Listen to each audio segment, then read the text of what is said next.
The auctioneer struck the wooden block and announced the final bid at $2 million. The velvet ropes of the Metropolitan Gala separated the billionaires from the staff, and right in the front row, my father stood up and clapped. He leaned over to his investor, taking credit for predicting the market value of the elusive artist they were bidding on. He had no idea the pseudonym on the canvas belonged to the daughter he threw away. When the announcer called the artist to the stage to claim the check, I stepped out of the shadows. I locked eyes with my father. His crystal champagne flute slipped through his fingers and fractured against the marble floor. Before I tell you how I orchestrated the most expensive payback in New York art history, please take a second to hit like and subscribe to Blueberry Revenge. But only do it if you connect with this story. Drop your age, your location, and the local time in the comments. I love seeing where you are watching from. Now let me take you back 15 years to a summer house in the Hamptons, and the night I learned the exact price of my father's love. My name is Vivian Marlowe. I am 31 years old, and I work as a fine artist and private collector in Tribeca. But when I was 16, I was just the disappointment of the Marlowe family. My father, Charles, built a luxury real estate development firm in Manhattan. He measured human value in square footage and stock dividends. In his house, you were either an asset or a liability. That August evening, the ocean wind was biting outside our Sagaponack estate. I stood in the center of the living room, holding a thin envelope. It was a rejection letter from a summer studio program. They required a $500 supply fee my parents refused to pay. Across the room, my older sister Genevieve was celebrating. My father had just written a check for her full tuition to Pratt Institute. $150,000 so she could study interior design and decorate the lobbies of his commercial high-rises. I held my rejection letter and asked him for $500 just for raw oil paints and a few stretched canvases. I told him I would work in his office mailroom to pay it off. Charles did not look up from the financial section of the newspaper. He took a sip of scotch, set his glass on the coaster, and stood up. He walked past me into my small bedroom down the hall. When he returned, he was carrying 3 of my finished landscapes. I spent 4 weeks painting them on the floor of the garage. He tossed them directly into the stone fireplace, struck a long match, and dropped it onto the painted fabric. The chemicals caught fire instantly. "We need firewood," he said, returning to his leather chair. "At least your stupid hobby is finally keeping this house warm." Genevieve sat on the sofa and filed her nails. My mother, Sylvia, walked through the room, noticed the smell of burning acrylic, and only reminded my father to open the flue so the smoke would not ruin the upholstery. I watched the edges of my canvases curl and turn black. I did the math right there in the glow of the fire. Genevieve was worth $150,000. I was worth kindling. I did not cry. Crying was a liability. I stood in front of the hearth, memorizing the heat on my face, and promised myself that one day my ashes would cost him everything. 2 years after the fireplace incident, the final fork in the road appeared. The morning of my high school graduation featured a pristine enrollment packet for the Stern School of Business resting next to my cereal bowl. Charles delivered his conditions with the casual indifference of a landlord issuing an eviction notice. Finance major or pack a bag. The leather briefcase in his hand signaled the end of the conversation. Upstairs, a duffel bag already sat stuffed with clothes and every sketchbook I owned. The heavy oak front door clicked shut behind me just 10 minutes later. Stepping onto the Manhattan pavement, the summer heat felt thick and heavy. Freedom carried a terrifying price tag, but surrender would have cost my soul. Bushwick provided a brutal education in survival. The 4th-floor apartment featured cracked plaster, unreliable radiators, and a prevailing scent of old copper pipes mixed with cheap coffee. January blizzards coated the single window in thick frost. The rumble of the elevated subway trains rattled the floorboards every 20 minutes. 3 separate minimum wage paychecks barely kept the electricity running. Daylight hours belonged to the polished concrete floors of high-end Chelsea art spaces. Taking outerwear from wealthy collectors became an exercise in total invisibility. Rich patrons handed over dripping Burberry trench coats and sheared vicuna wraps without ever registering the human being behind the cloakroom counter.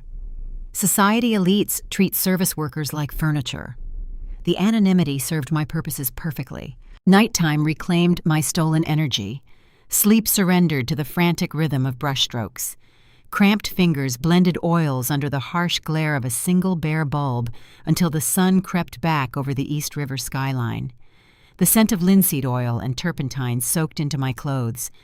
Paint-stained cuticles and exhausted eyes became my permanent uniform. Canvases multiplied against the peeling walls of my tiny living room, stacked like silent soldiers in a private war. The physical toll was draining, but every finished piece felt like a small victory against the gravity of my father's expectations. Uptown money flowed like water while my bank account scraped the bottom. Genevieve secured her future by marrying a smug hedge fund director named Preston. Their Plaza Hotel wedding featured imported orchids, a 6-tier cake, and a guest list packed with local politicians. Charles rewarded their union with a parent-funded penthouse on the Upper East Side. The real estate mogul boasted about his son-in-law's quarterly returns during every country club dinner.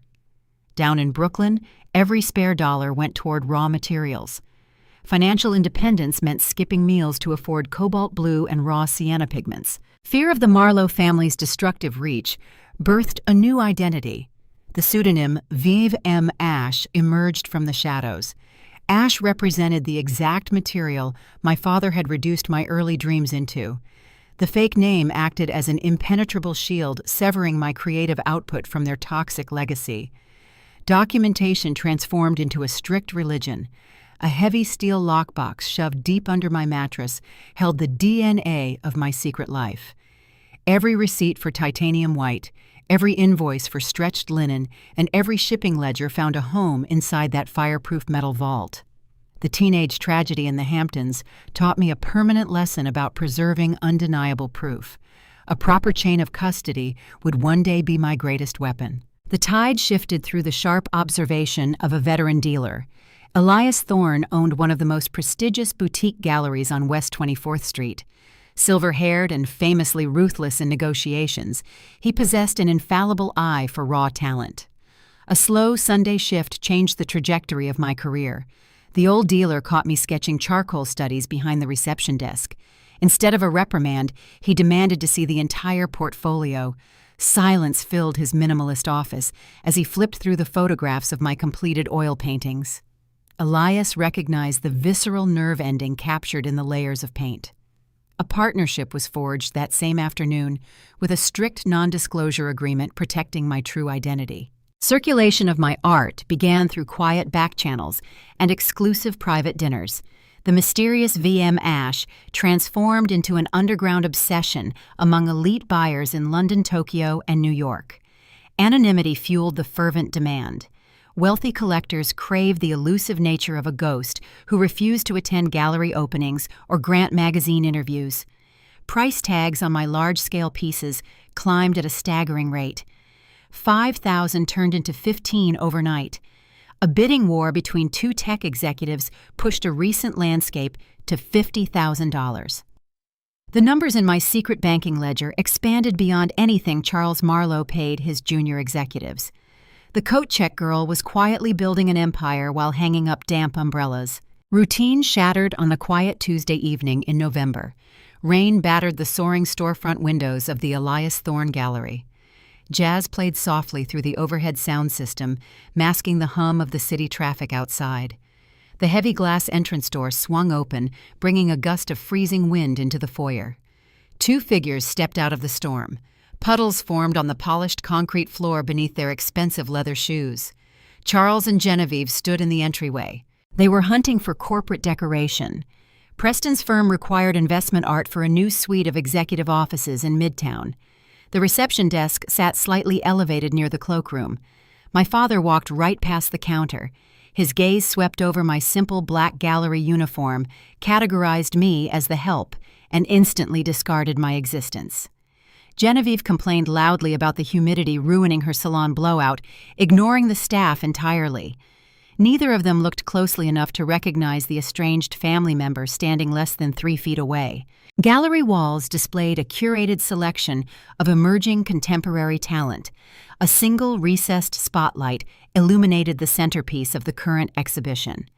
The canvas featured a chaotic, beautiful storm of crimson charcoal and shattered gold leaf. It was one of my most aggressive compositions painted on my kitchen floor just 3 months prior. The name VM Ash was printed on the crisp white placard mounted beside the minimalist frame. Charles stopped dead in his tracks. The real estate mogul stood transfixed before the canvas. He stepped closer, studying the fierce textures and layered depth. His reflection hovered faintly in the thick varnish. The man who had used my teenage dreams to heat his living room raised a hand and pointed at the painting. His voice carried across the empty gallery space, loud and dripping with pretentious authority. That he announced to my sister is real talent. The sheer irony of the moment almost took my breath away. He was admiring the exact fire he thought he had extinguished years ago. Behind the reception desk, my pulse hammered against my ribs, but my face remained a mask of polite indifference. A cold, sharp satisfaction settled into my bones. The Marlowe patriarch was preparing to spend a fortune on the very daughter he deemed worthless, setting the stage for a collision he would never see coming. Silence settled over the reception desk. Stepping back into the shadows of the coat room, I let Elias Thorne handle the predator. The veteran gallery owner emerged from his glass-walled office with the polished grace of a seasoned diplomat. He greeted my father and sister seamlessly, weaving a narrative about the elusive artist they were admiring. Charles puffed out his chest. His expensive wool overcoat rustled as he gestured toward my canvas.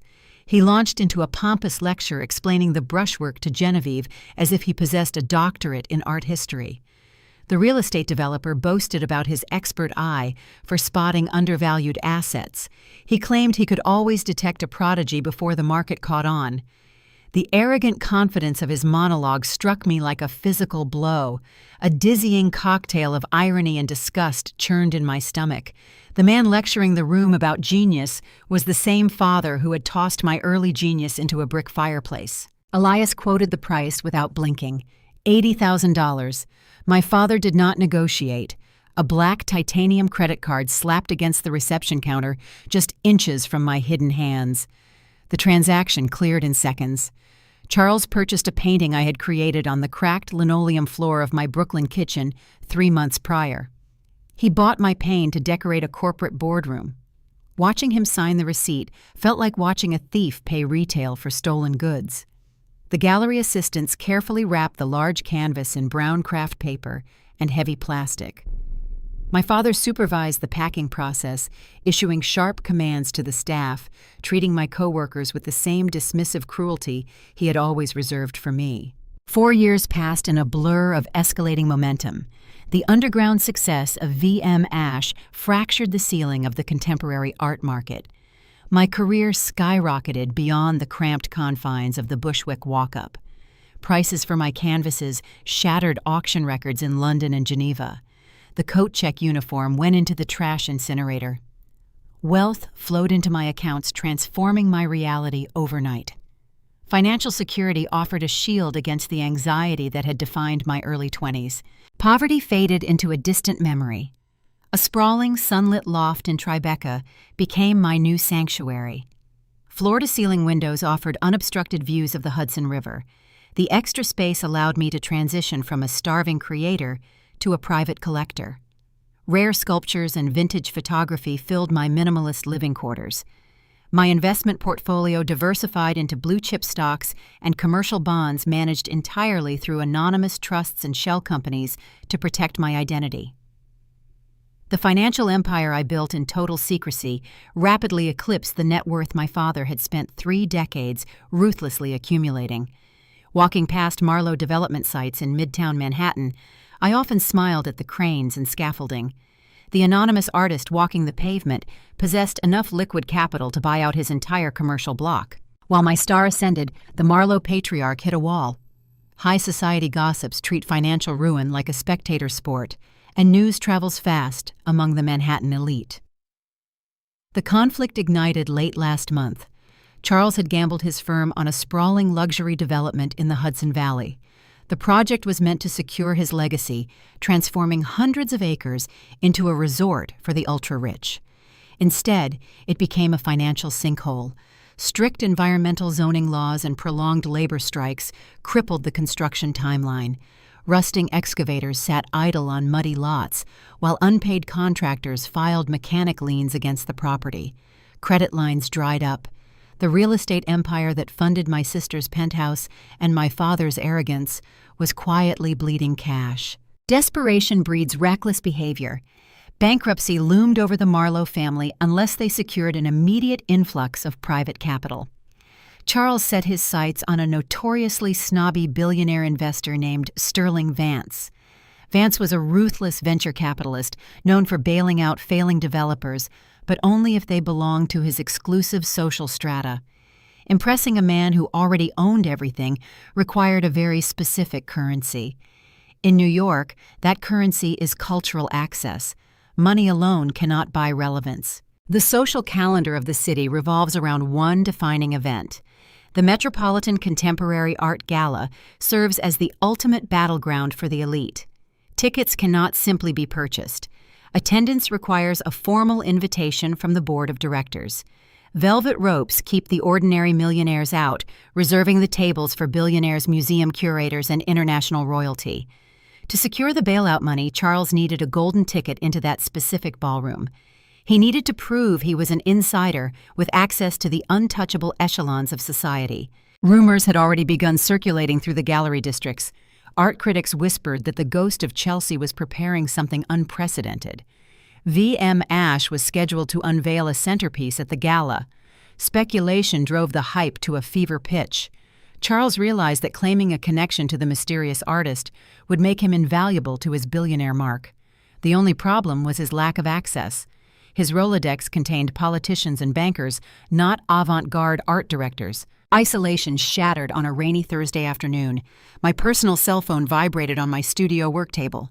The caller ID displayed a name I had not seen in nearly half a decade. Genevieve. Staring at the glowing screen, I let the device ring 4 times before sliding my thumb across the glass.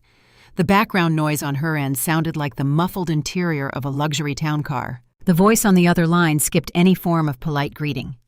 Her tone carried the same shrill entitlement she used when ordering around the waitstaff at the country club. She did not ask how I was doing. She did not inquire about my living situation or my health. Genevieve launched directly into a list of demands, assuming her younger sister existed solely to serve the family agenda. She framed the request as an opportunity for me to finally be useful to the people who abandoned me. "You still work at that gallery down in Chelsea, right?" she asked, the condescension dripping from every syllable. My sister assumed I was still a nameless assistant fetching coffee for important people. She detailed her dilemma without taking a breath. "Dad needs a VIP table at the Metropolitan Gala next week. Vance is an art fanatic, and Dad told him he has the inside track on that new painter, Ash. We need you to use your low-level gallery connections to get us in." The audacity was breathtaking. My sister was calling the sibling she helped exile, demanding favors to prop up a lie my father was telling about my own alter ego. She wanted me to exploit my imaginary poverty to secure their proximity to my actual wealth. A cold, calculating calm washed over me. The universe had just handed me the exact mechanism for their destruction. Sunlight caught the wet paint on my palette knife. The pieces of the puzzle locked together with a satisfying click. If Charles wanted to use V.M. Ash to save his sinking empire, he was going to get a front-row seat to the inferno. He needed to prove to his investor that he possessed cultural influence. I decided to give him exactly what he asked for, wrapped in a public humiliation he could never escape. "I will get you the tickets," I said. My voice betrayed no emotion. "I will make sure you have the best seats in the house." Genevieve let out a sharp sigh of relief. "Make sure they are near the front. Dad cannot look like an amateur in front of Vance." She hung up without saying thank you. The phone dropped back onto the metal work table. A slow, dangerous smile crept across my face. The bait was taken. The predators thought they were driving the hunt entirely unaware that the floor beneath them was rigged to collapse. The trap was officially set. Procuring the gala tickets proved to be the easiest part of the deception. The event organizers worshipped V.M. Ash. A single email from Elias Thorne's secure server guaranteed a premium table right by the auction block. But securing the seats did not satisfy the Marlowe family. Genevieve insisted on a mandatory briefing. She texted a time and location for the following morning, treating me like a hired event coordinator rather than a blood relative. A forced reunion was unavoidable. The location she chose reeked of old money and performative wealth. The Midtown Cafe sat directly across from Central Park, catering to power lunches and ladies who lunch. Polished brass fixtures gleamed under low, warm lighting. The scent of roasted espresso beans mixed heavily with expensive perfume. The velvet booth near the back offered privacy for discreet corporate plotting. Charles and Genevieve were already seated when the hostess escorted me to their table. Neither of them stood up. Neither of them offered a hug. My father wore a sharp navy suit tailored perfectly to his broad shoulders. Genevieve stirred a skim latte, her diamond tennis bracelet catching the ambient light. They stared at my plain beige trench coat with undisguised contempt. They did not want to ask how my life had been. Small talk evaporated instantly. Charles treated the interaction like a hostile corporate merger. He demanded absolute silence while he outlined his strategy. The real estate mogul needed his billionaire mark to believe he possessed a profound, intimate connection to the elusive artist driving the market. Bragging about purchasing a single painting at a gallery was not enough. He intended to weave a narrative that positioned him as an original patron. He wanted to claim he had discovered VM Ash before the rest of the world. The sheer delusion of his plan was almost comical. The man sitting across from me was planning to monetize the myth of the very daughter he had banished. He spoke about Ash with reverence, completely oblivious to the fact that he was praising his own scapegoat. Genevieve chimed in, outlining the talking points she expected me to feed the event staff. The audacity of her demands was staggering. She wanted me to bribe the ushers to ensure Charles's table received preferential treatment during the opening champagne reception. The sister who watched me get thrown out into the summer heat now expected me to grease the wheels of their social ascent. Tension thickened the air inside the upscale cafe. The conversation took a sharp, terrifying detour. Charles reached down to the floor and retrieved a slim leather portfolio from his briefcase. He placed it carefully on the pristine marble table. A smirk played on his lips as he unzipped the case. The developer leaned forward, dropping his voice to a conspiratorial whisper. Words about securing the bailout hung in the air. He claimed he had found the perfect tool to convince the investor of his deep ties to the artist. My father pulled a fragile piece of paper from the leather sleeve. The breath rushed out of my lungs in a sudden, violent exhale. The object lying on the table was a charcoal sketch. The lines were frantic and raw, capturing a stormy seascape rendered entirely in shades of gray. I recognized the fierce, messy strokes instantly. The drawing was one of my own.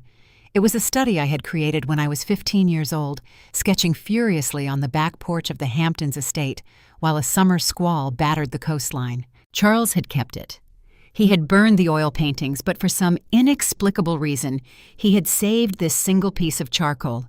Perhaps it had slipped under a desk. Maybe the maid had packed it away in a storage box. The survival of the sketch was a shock, but the horror came a second later. My eyes traced the rough texture of the paper down to the bottom right corner.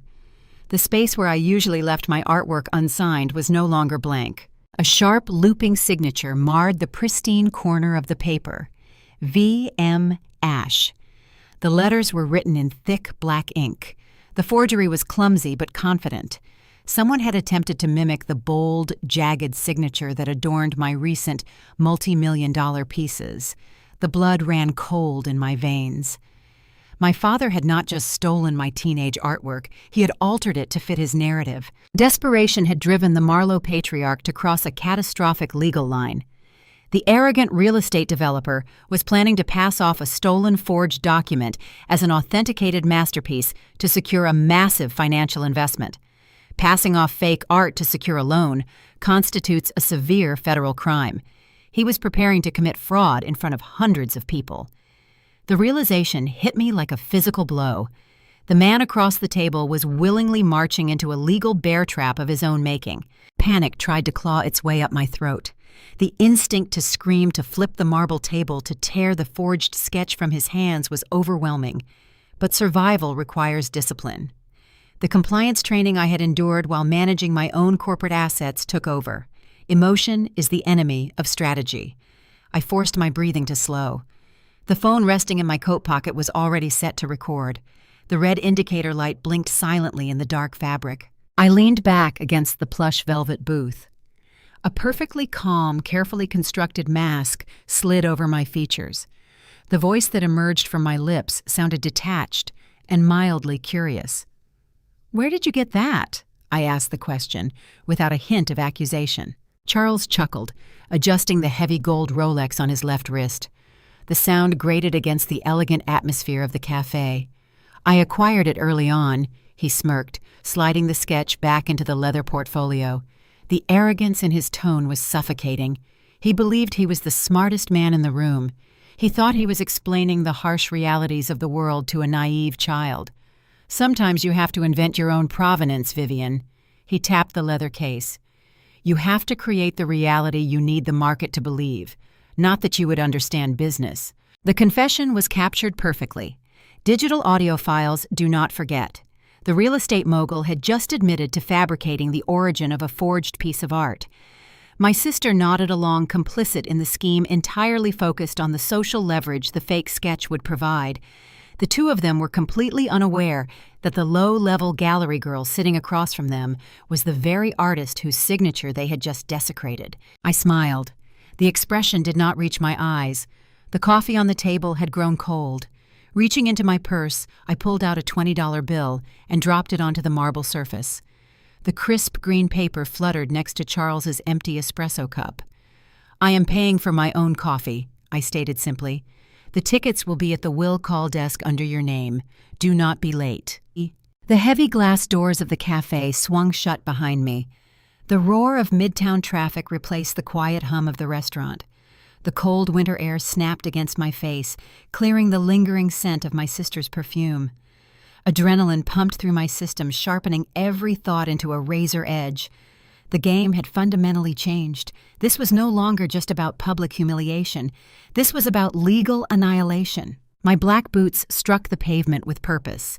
The destination was not my Tribeca loft or the Chelsea Gallery. I flagged a yellow taxi on Fifth Avenue. The driver asked for an address. A prestigious law firm located in the financial district was the only acceptable destination.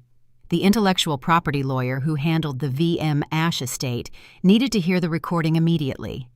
My father wanted to play a high-stakes game with fake provenance. I was going to let him present his evidence to the entire world before dropping the hammer. The trap had evolved from a snare into an execution block. The facade of the Metropolitan Museum of Art transformed into a fortress of exclusivity on the night of the gala.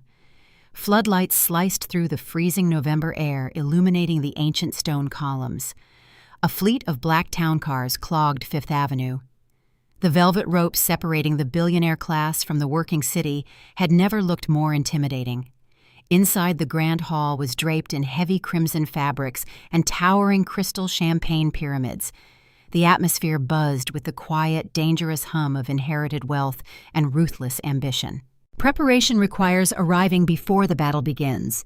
The heavy brass doors of the service entrance allowed me to slip into the venue long before the first flashbulbs erupted on the red carpet. My wardrobe for the evening was carefully chosen.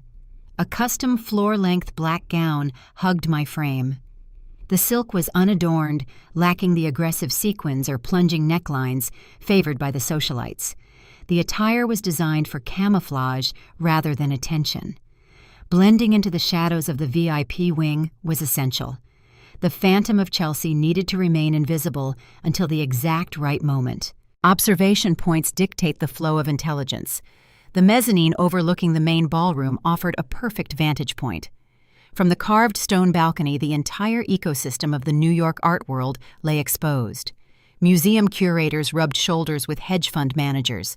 Bidding paddles rested on pristine white tablecloths, waiting to dictate the future of young careers. The covered canvas sitting on the auction block dominated the far end of the room. The heavy velvet drape concealing my work felt like a loaded weapon ticking down to zero. The Marlowe family made their grand entrance shortly after 8 o'clock. My father led the charge. Charles strode through the main archway with the aggressive posture of a conquering general. A bespoke tuxedo stretched across his broad shoulders. My mother, Sylvia, walked half a step behind him. Her emerald green gown matched the heavy jewels resting against her collarbone. Genevieve and Preston trailed the older couple.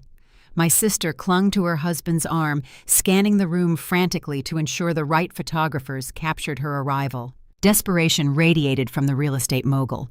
Charles did not waste time greeting old acquaintances or securing drinks. His eyes locked onto a specific target near the center of the room. The notoriously snobby billionaire investor Sterling Vance stood near a towering ice sculpture. Vance was older with silver hair and the cold, unblinking stare of a man who dismantles companies for sport. The bailout Charles desperately needed rested entirely on impressing that single individual. The aggressive networking began immediately. My father maneuvered his family through the crowd, cornering Vance before the investor could escape to a private viewing room. The developer launched into his pitch. Even from the mezzanine, the frantic energy of his gestures was visible. Charles pointed grandly toward the stage where my covered canvas waited. The arrogance was palpable. The patriarch was laying the groundwork, building the narrative that he possessed an intimate, exclusive connection to the genius hiding under that velvet cloth. Proximity was required to hear the exact details of the fraud. Descending the marble staircase, I slipped through the crowd of tuxedoed men and gowned women. The ambient noise of classical strings and clinking crystal masked my approach. The Marlowe group had migrated toward the main bar. The bartender was pouring a round of vintage champagne for my father and his mark. The opportunity to intercept them presented itself perfectly. Stepping into their peripheral vision, my sudden presence broke the carefully curated image they were presenting to Vance. The reaction was instantaneous. Sylvia noticed me first. The emerald jewels at her throat caught the light as her head snapped in my direction. The maternal mask she wore for the public slipped for a fraction of a second. The disappointment in her eyes was profound and familiar. It was the exact same look she had given me the day she watched my canvases burn in the Hamptons. The socialite mother stepped away from the billionaire, inserting herself between me and the high-stakes conversation. Her manicured hand gripped my elbow with surprising strength. The velvet fabric of my gown bunched under her tight grip. "Vivian," she whispered harshly, her voice tight with barely controlled rage, "please do not hover around us. Your father is doing vital business tonight. We do not need you embarrassing the family in front of Mr. Vance." Genevieve leaned over, clutching her expensive clutch purse against her chest. My sister scoffed, her tone dripping with toxic condescension. She turned to Preston, making sure her voice carried just enough for me to hear. "Do not worry about her," she told the hedge fund manager. "Vivian is probably just here to hand out the bidding paddles.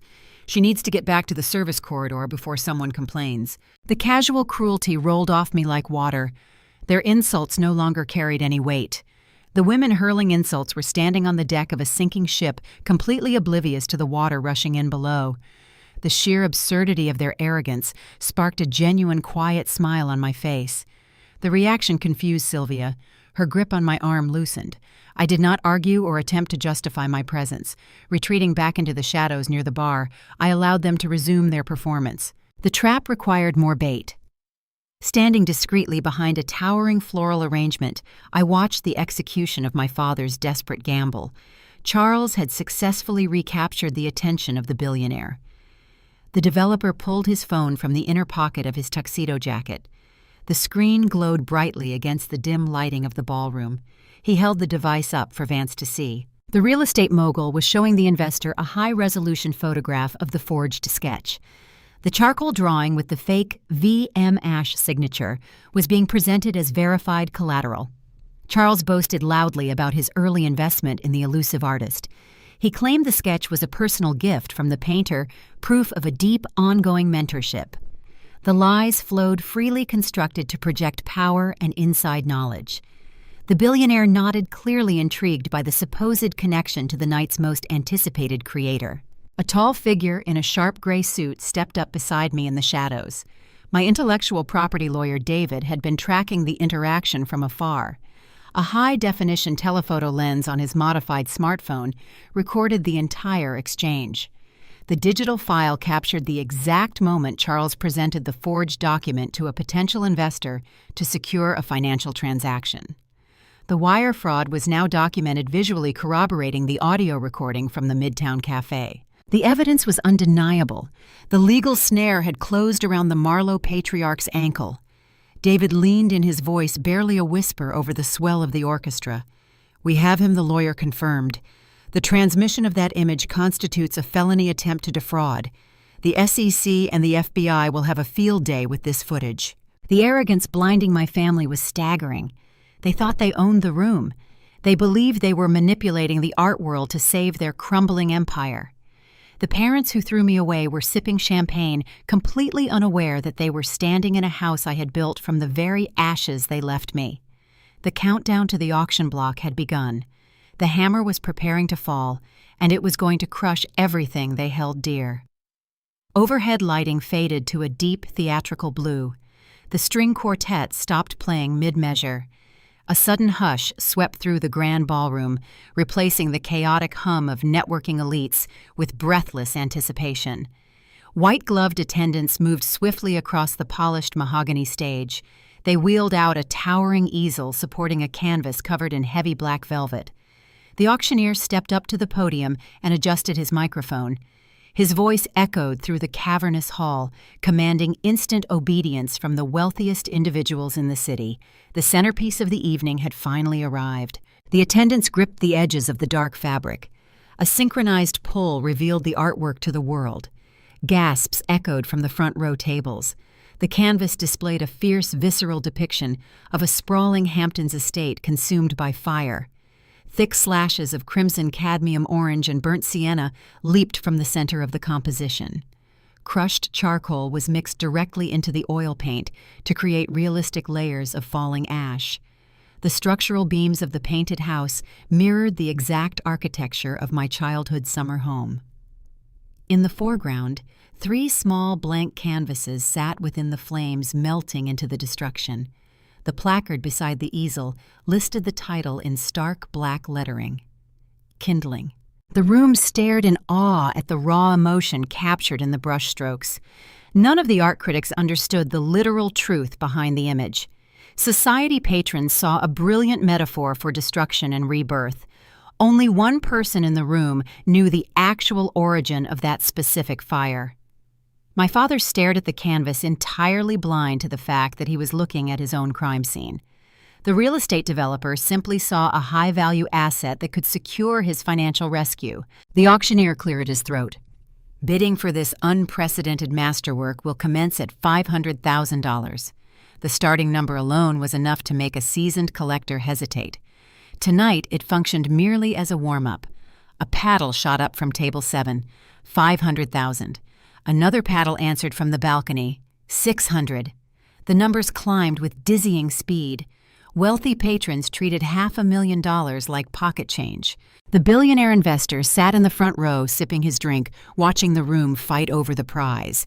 Vance remained perfectly still, waiting for the amateur buyers to exhaust their funds. Beside him, Charles was sweating. The developer knew he needed to demonstrate true cultural power to win the venture capitalist over. The current bid reached $750,000. My father grabbed the white paddle resting on his table. His arm shot into the air. $800,000, the auctioneer confirmed, pointing directly at the Marlowe patriarch. The irony tasted sweet and sharp. The man who refused to give his daughter $500 for paint supplies had just offered $800,000 for the resulting masterpiece. Charles did not even have that kind of liquidity. His real estate firm was hemorrhaging cash. Mechanic liens and frozen credit lines meant he was bidding with phantom money. He was risking financial suicide just to look powerful in front of a private equity titan. A hedge fund manager from London countered at $900. Charles raised his paddle again. $1 million. The ballroom buzzed with electric tension. Breaking the 7-figure mark signaled the transition from casual investment to historic acquisition. Vance finally set his drink down. The billionaire raised a single finger. $1.2 million. The heavy hitters had entered the arena. Charles swallowed hard, his neck flushing red above his starched collar. Pride pushed him past the edge of reason. He signaled the auctioneer again. 1.5. Murmurs rippled through the crowd. People pointed at the Marlowe table, whispering about the developer's intense spending. Charles puffed out his chest, leaning toward Vance to share a conspiratorial smile. He was acting like a kingmaker. A tech CEO from Silicon Valley joined the fray at $1.8 million. The pace of the auction slowed. The air grew thin and heavy. Every second stretched into an eternity. Vance adjusted his cuffs. He did not bother raising a paddle. The billionaire simply caught the auctioneer's eye and gave a sharp nod. $2 million, the auctioneer announced, his voice ringing with triumph. Charles froze. He could not outbid $2 million. The developer lowered his hands, realizing his companion had just claimed the prize. Going once, going twice. The wooden gavel struck the podium with a sharp, echoing crack. Sold to the gentleman in the front row. The ballroom erupted. A standing ovation rolled through the venue. Hundreds of guests rose to their feet, applauding the historic sale. My father stood up beside the winning bidder. The failing real estate mogul clapped the loudest. He turned to the billionaire, patting the older man on the back. Charles was practically vibrating with secondhand pride. He beamed at the surrounding tables, loudly taking credit for predicting the artist's genius. He claimed his early mentorship was the reason the painter had reached such heights. The sheer delusion required to take credit for an artistic triumph he had actively tried to destroy was breathtaking. The applause eventually died down. Guests returned to their seats, murmuring excitedly about the record-breaking sale. The auctioneer tapped the microphone twice. The sharp feedback silenced the remaining chatter. "Ladies and gentlemen," the announcer began, a wide smile spreading across his face. "Tonight is a historic occasion for the global art community. For the first time in her entire career, the elusive creator of this magnificent piece has decided to step out of the shadows. The artist is actually in the room with us right now." Whispers exploded across the tables. Heads turned in every direction. Wealthy socialites craned their necks, scanning the VIP booths and the balcony levels. Charles looked around eagerly, expecting some mysterious bohemian figure to emerge from the crowd. He prepared a welcoming smile, ready to showcase his fake friendship with the creator. "Please welcome to the stage," the auctioneer shouted, his voice echoing off the vaulted ceilings, "V.M. Ash." A high-powered theatrical spotlight ignited from the lighting rig. The beam of pure white light swung wildly across the darkened room, searching for the phantom of Chelsea. The blinding beam of the theatrical spotlight sliced through the hazy atmosphere of the grand ballroom. Dust motes danced in the intense ray of light as it swept past crystal chandeliers and towering marble columns. It illuminated empty balconies and private viewing boxes before snapping abruptly to the shadows of the mezzanine. The operator had found the target. A figure dressed in an understated floor-length black silk gown stood perfectly still against the carved stone railing. The sudden illumination cast a sharp glow over my features. The chaotic hum of the crowd faltered, replaced by a ripple of frantic whispers spreading outward from the center of the room. Wealthy patrons squinted through the glare, trying to identify the woman stepping out of the darkness. My heart maintained a slow, deliberate rhythm, completely disconnected from the frantic energy swirling below. My right hand gripped the cool marble balustrade. The descent began with a single measured step. Black silk trailed behind me, whispering softly against the ancient stone staircase. For 8 years, the Manhattan elite had treated me like a ghost. Gallery owners had handed me their heavy winter coats without ever making eye contact. Wealthy buyers had walked past my desk in Chelsea while complaining about the help. Now, every billionaire curator and critic in the venue was entirely paralyzed watching the phantom materialize in the flesh. The crowd parted instinctively. A path cleared through the sea of tuxedos and designer gowns. Veteran art dealers who had spent years trying to uncover the identity of V.M. Ash stood with their mouths slightly open. Elias Thorne stood near the edge of the seating area, raising his glass of champagne in a silent, respectful salute. The veteran gallery owner was the only person in the room who had known the truth all along. My gaze did not wander to the admiring curators or the flashing cameras of the event photographers. Focus remained locked dead center on table 4. The Marlowe family occupied the most prominent seats in the ballroom, right next to the stage. Charles had orchestrated his seating arrangement to prove his dominance. That strategic placement was about to become his personal execution block. The real estate developer had a practiced, welcoming smile plastered across his face just moments prior. He was fully prepared to stand up and embrace the elusive artist he had lied about discovering. The patriarch expected a stranger to walk down those stairs and validate his fabricated narrative. Recognition is a physical process. The human brain requires a few crucial seconds to reconcile impossible information. Charles stared at the woman in the black gown approaching his table. The confident posture and the sleek styling momentarily disguised the truth. Then the undeniable features of the daughter he had banished registered in his mind. The color drained from his face with terrifying speed. The healthy, flushed complexion of a victorious businessman turned the shade of wet concrete. His jaw slackened. The hand holding his celebratory drink began to tremble. A delicate crystal flute slipped from his fingers. Gravity took hold of the expensive glassware. The champagne flute plummeted toward the floor, striking the polished marble tiles with a sharp, violent crack. Shards of crystal exploded outward, scattering across the pristine white tablecloth and the expensive shoes of his billionaire guest. Amber liquid pooled around the shattered remains. The sharp noise echoed through the cavernous hall, slicing through the heavy silence like a gunshot. Sylvia reacted a fraction of a second later. The socialite mother gasped, her manicured hands shooting out to grip the edge of the dining table. Her knuckles turned stark white against the linen fabric. The heavy emeralds resting at her throat trembled erratically as her breathing turned shallow and panicked. The woman who had prioritized country club invitations over her own child was watching her worst nightmare unfold in front of 200 of her most powerful peers. Genevieve sat completely frozen, her jaw unhinged, leaving her mouth hanging open in an ugly display of pure shock. The sister who had mocked my gallery uniform just an hour ago could not process the reality of the situation. Preston looked frantically between his wife, his father-in-law, and the woman approaching the stage. The hedge fund manager was entirely lost, completely unaware of the lethal dynamic playing out at his table. Sterling Vance, the venture capitalist who had just purchased my painting for $2 million, observed the chaos with sharp, calculating eyes. The billionaire glanced at Charles, taking note of the shattered glass and the sheer terror radiating from the real estate mogul. Vance was a predator by nature. The investor immediately recognized that the developer had lied to him, though he did not yet understand the full scope of the deception. Velvet ropes sectioning off the stage proved no obstacle. The museum ushers quickly unhooked the brass clips, bowing their heads slightly as they granted me access to the platform. My heels clicked rhythmically against the wooden floorboards of the auction block. The massive canvas depicting the burning Hamptons estate rested on the easel right beside the podium. The smell of oil paint and crushed charcoal lingered faintly in the air, grounding me in the reality of my own creation. The auctioneer stepped back, offering a polite, bewildered nod. He extended a hand toward the microphone stand.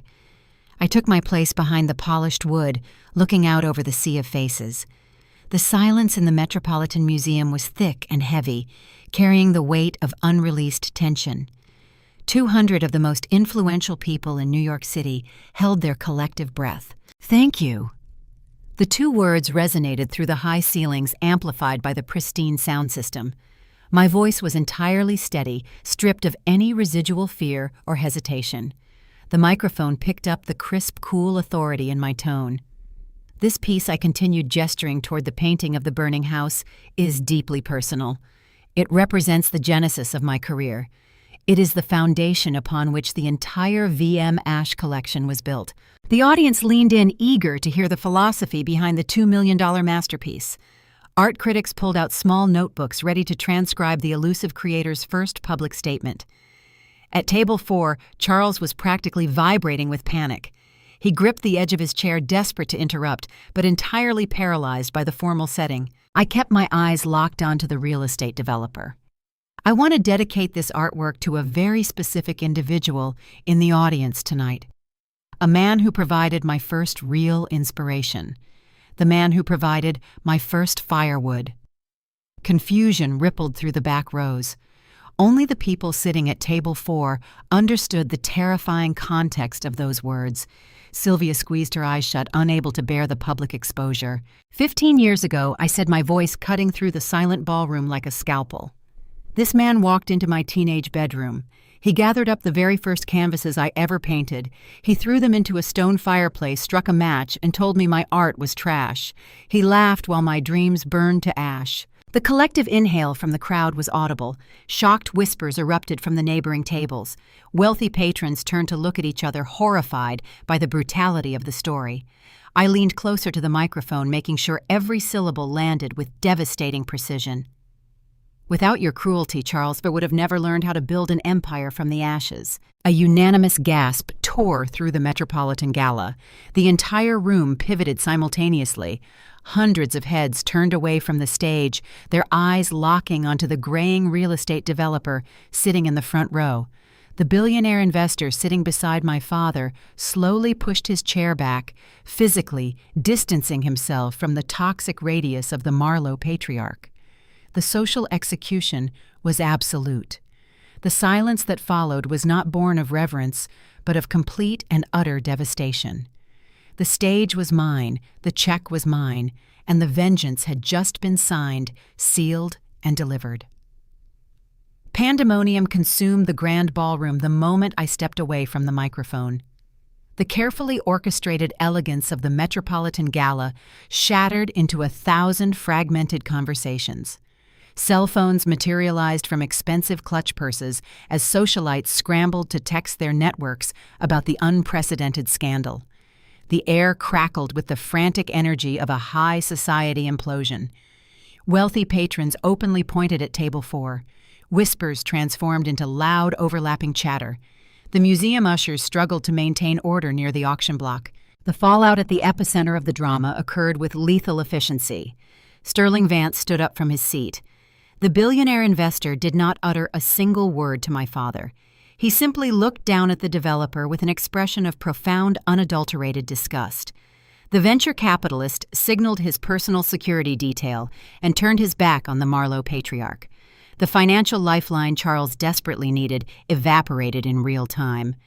Vance walked away, leaving the real estate mogul isolated amidst the wreckage of his own reputation. Escape routes for high-profile guests are heavily guarded. Museum staff swiftly escorted me through a side exit adjacent to the stage. The heavy wooden doors sealed the chaotic noise of the ballroom behind me. The transition from the public arena to the private corridors of the museum felt like stepping out of a wind tunnel. My pulse finally began to slow. The long walk down the hushed hallway led directly to the exclusive green room reserved for the featured artist of the night. Celebration waited inside the private suite. The room was furnished with plush leather sofas, vintage Persian rugs, and a fully stocked wet bar. Elias Thorne was already pouring 2 glasses of sparkling mineral water. The veteran gallery owner handed me a crystal tumbler, a rare, genuine smile crinkling the corners of his eyes. "You handled the execution flawlessly," he noted, clinking his glass against mine. "The truth always makes the best performance art."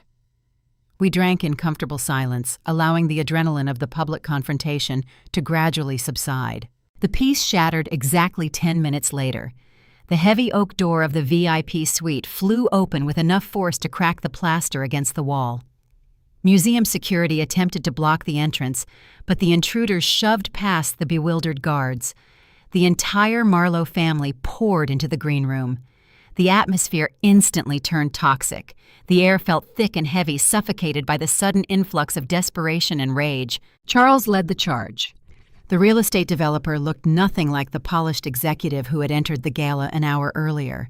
His tuxedo jacket was unbuttoned, his silk bow tie hanging askew. His face was a mottled, furious purple. The veins in his neck bulged against his collar.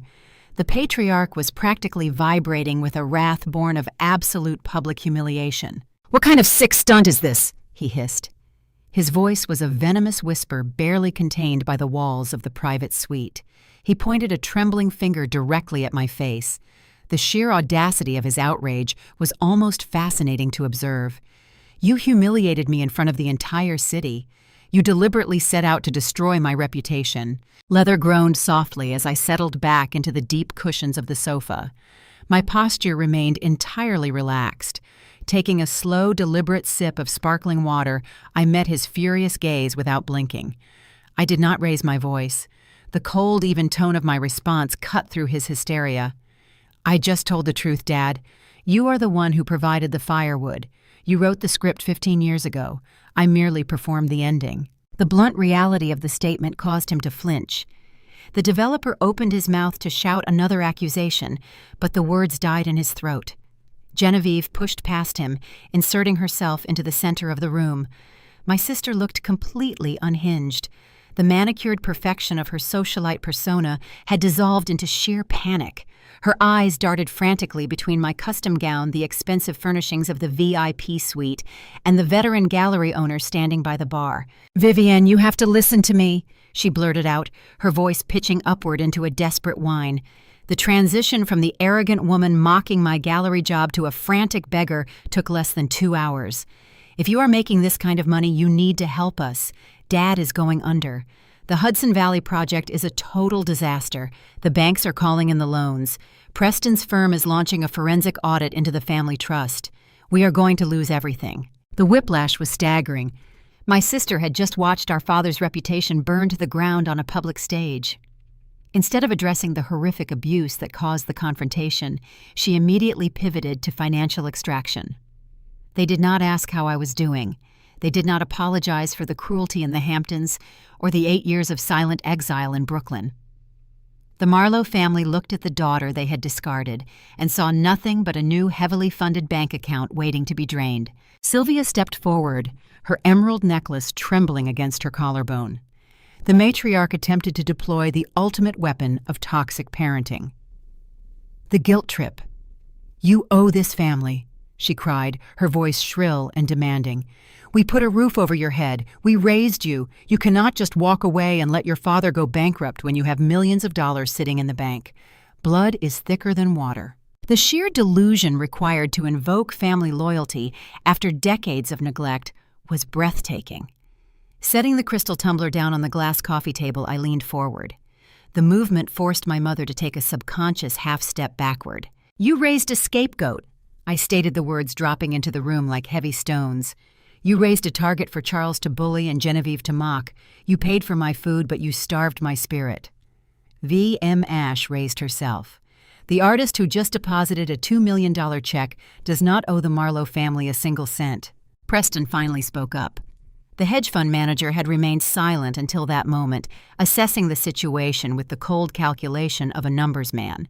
"Vivian, be reasonable," he urged, attempting a tone of professional mediation. "A public feud is bad for everyone's brand. If you help stabilize the real estate firm, we can issue a joint press release. We can frame the auction speech as a metaphor, an eccentric performance piece. We can control the damage." The hedge fund manager wanted to gaslight the entire city to protect his father-in-law's assets. He wanted me to retract the truth and finance their rescue. A short, dark laugh escaped my lips. The arrogance of these people knew no bounds. They were standing in a room they did not own, making demands of a woman they could no longer control. Raising a hand, I gestured toward Elias. The gallery owner did not need to be told twice. He stepped smoothly toward the heavy oak door and pulled it wide open. 2 burly museum security guards materialized in the hallway, their expressions grim and uncompromising. "The performance is over," I announced, standing up from the leather sofa. My tone carried the finality of a judge delivering a verdict. "You tried to use my childhood trauma to heat your house. Then you tried to use my adult success to fund your bailout. The bank is officially closed." My father stared at me, his fists clenched at his sides. The realization that he possessed zero leverage over the situation finally began to sink in. He opened his mouth to issue a threat, but the security guards stepped across the threshold, placing themselves between the Marlowe family and the sofa. "Now get out of my green room," I commanded, locking eyes with Charles one last time. "You are trespassing." The museum guards ushered the furious, desperate family out into the corridor. The heavy door clicked shut, cutting off Sylvia's shrill protests. Silence rushed back into the VIP suite, clean and untainted. Elias picked up his glass of mineral water, a smirk playing on his lips. The veteran dealer shook his head slightly. "The social execution was a masterpiece," he noted. "But men like your father do not surrender gracefully. He will retaliate." Crossing the room to retrieve my coat, I felt the familiar, sharp edge of adrenaline return to my bloodstream. My mind flashed back to the digital audio recording safely stored on my phone and the high-definition photographs captured by my lawyer during the champagne reception. The social ruin was merely the opening act. "I know," I replied, staring at my reflection in the dark glass of the window. "He is going to try and sue me for the money. And when he does, he is going to walk straight into a federal trap." The real conflict was just beginning.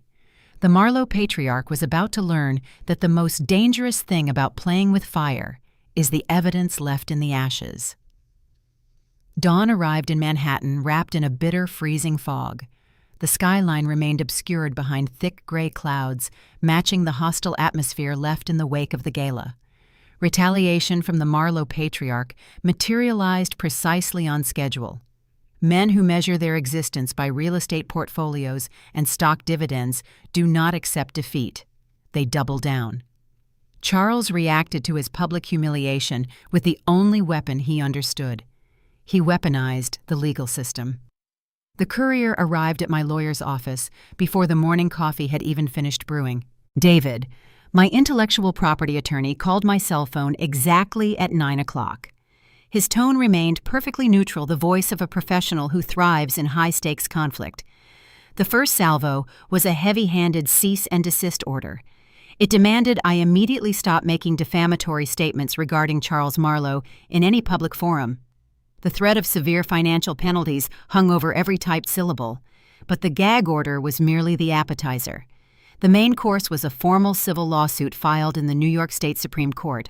The audacity of the legal filing was staggering.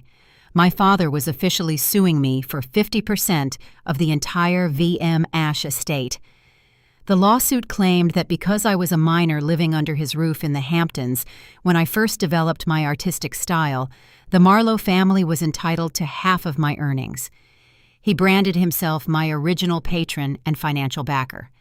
Charles argued that providing room and board during my teenage years constituted an initial investment in my career.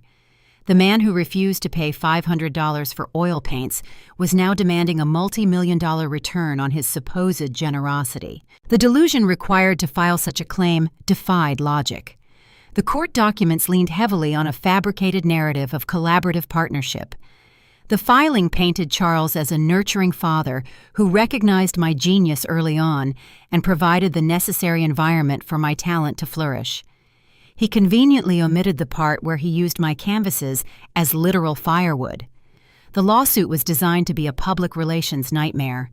My father assumed that the newly revealed, highly publicized artist VM Ash would panic at the prospect of a messy, prolonged trial. He expected the terrified 16-year-old girl to resurface.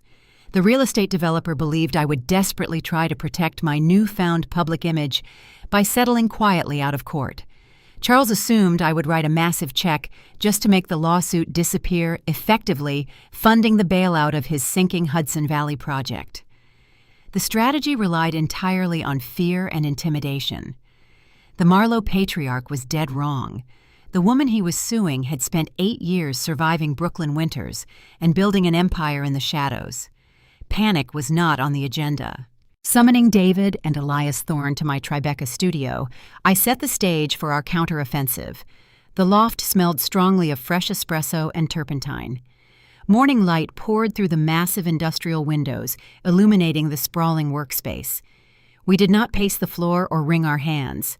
The three of us sat around a large metal drafting table, approaching the lawsuit with the clinical detachment of a demolition crew planning a controlled implosion. Elias read through the lawsuit, a dry chuckle escaping his lips.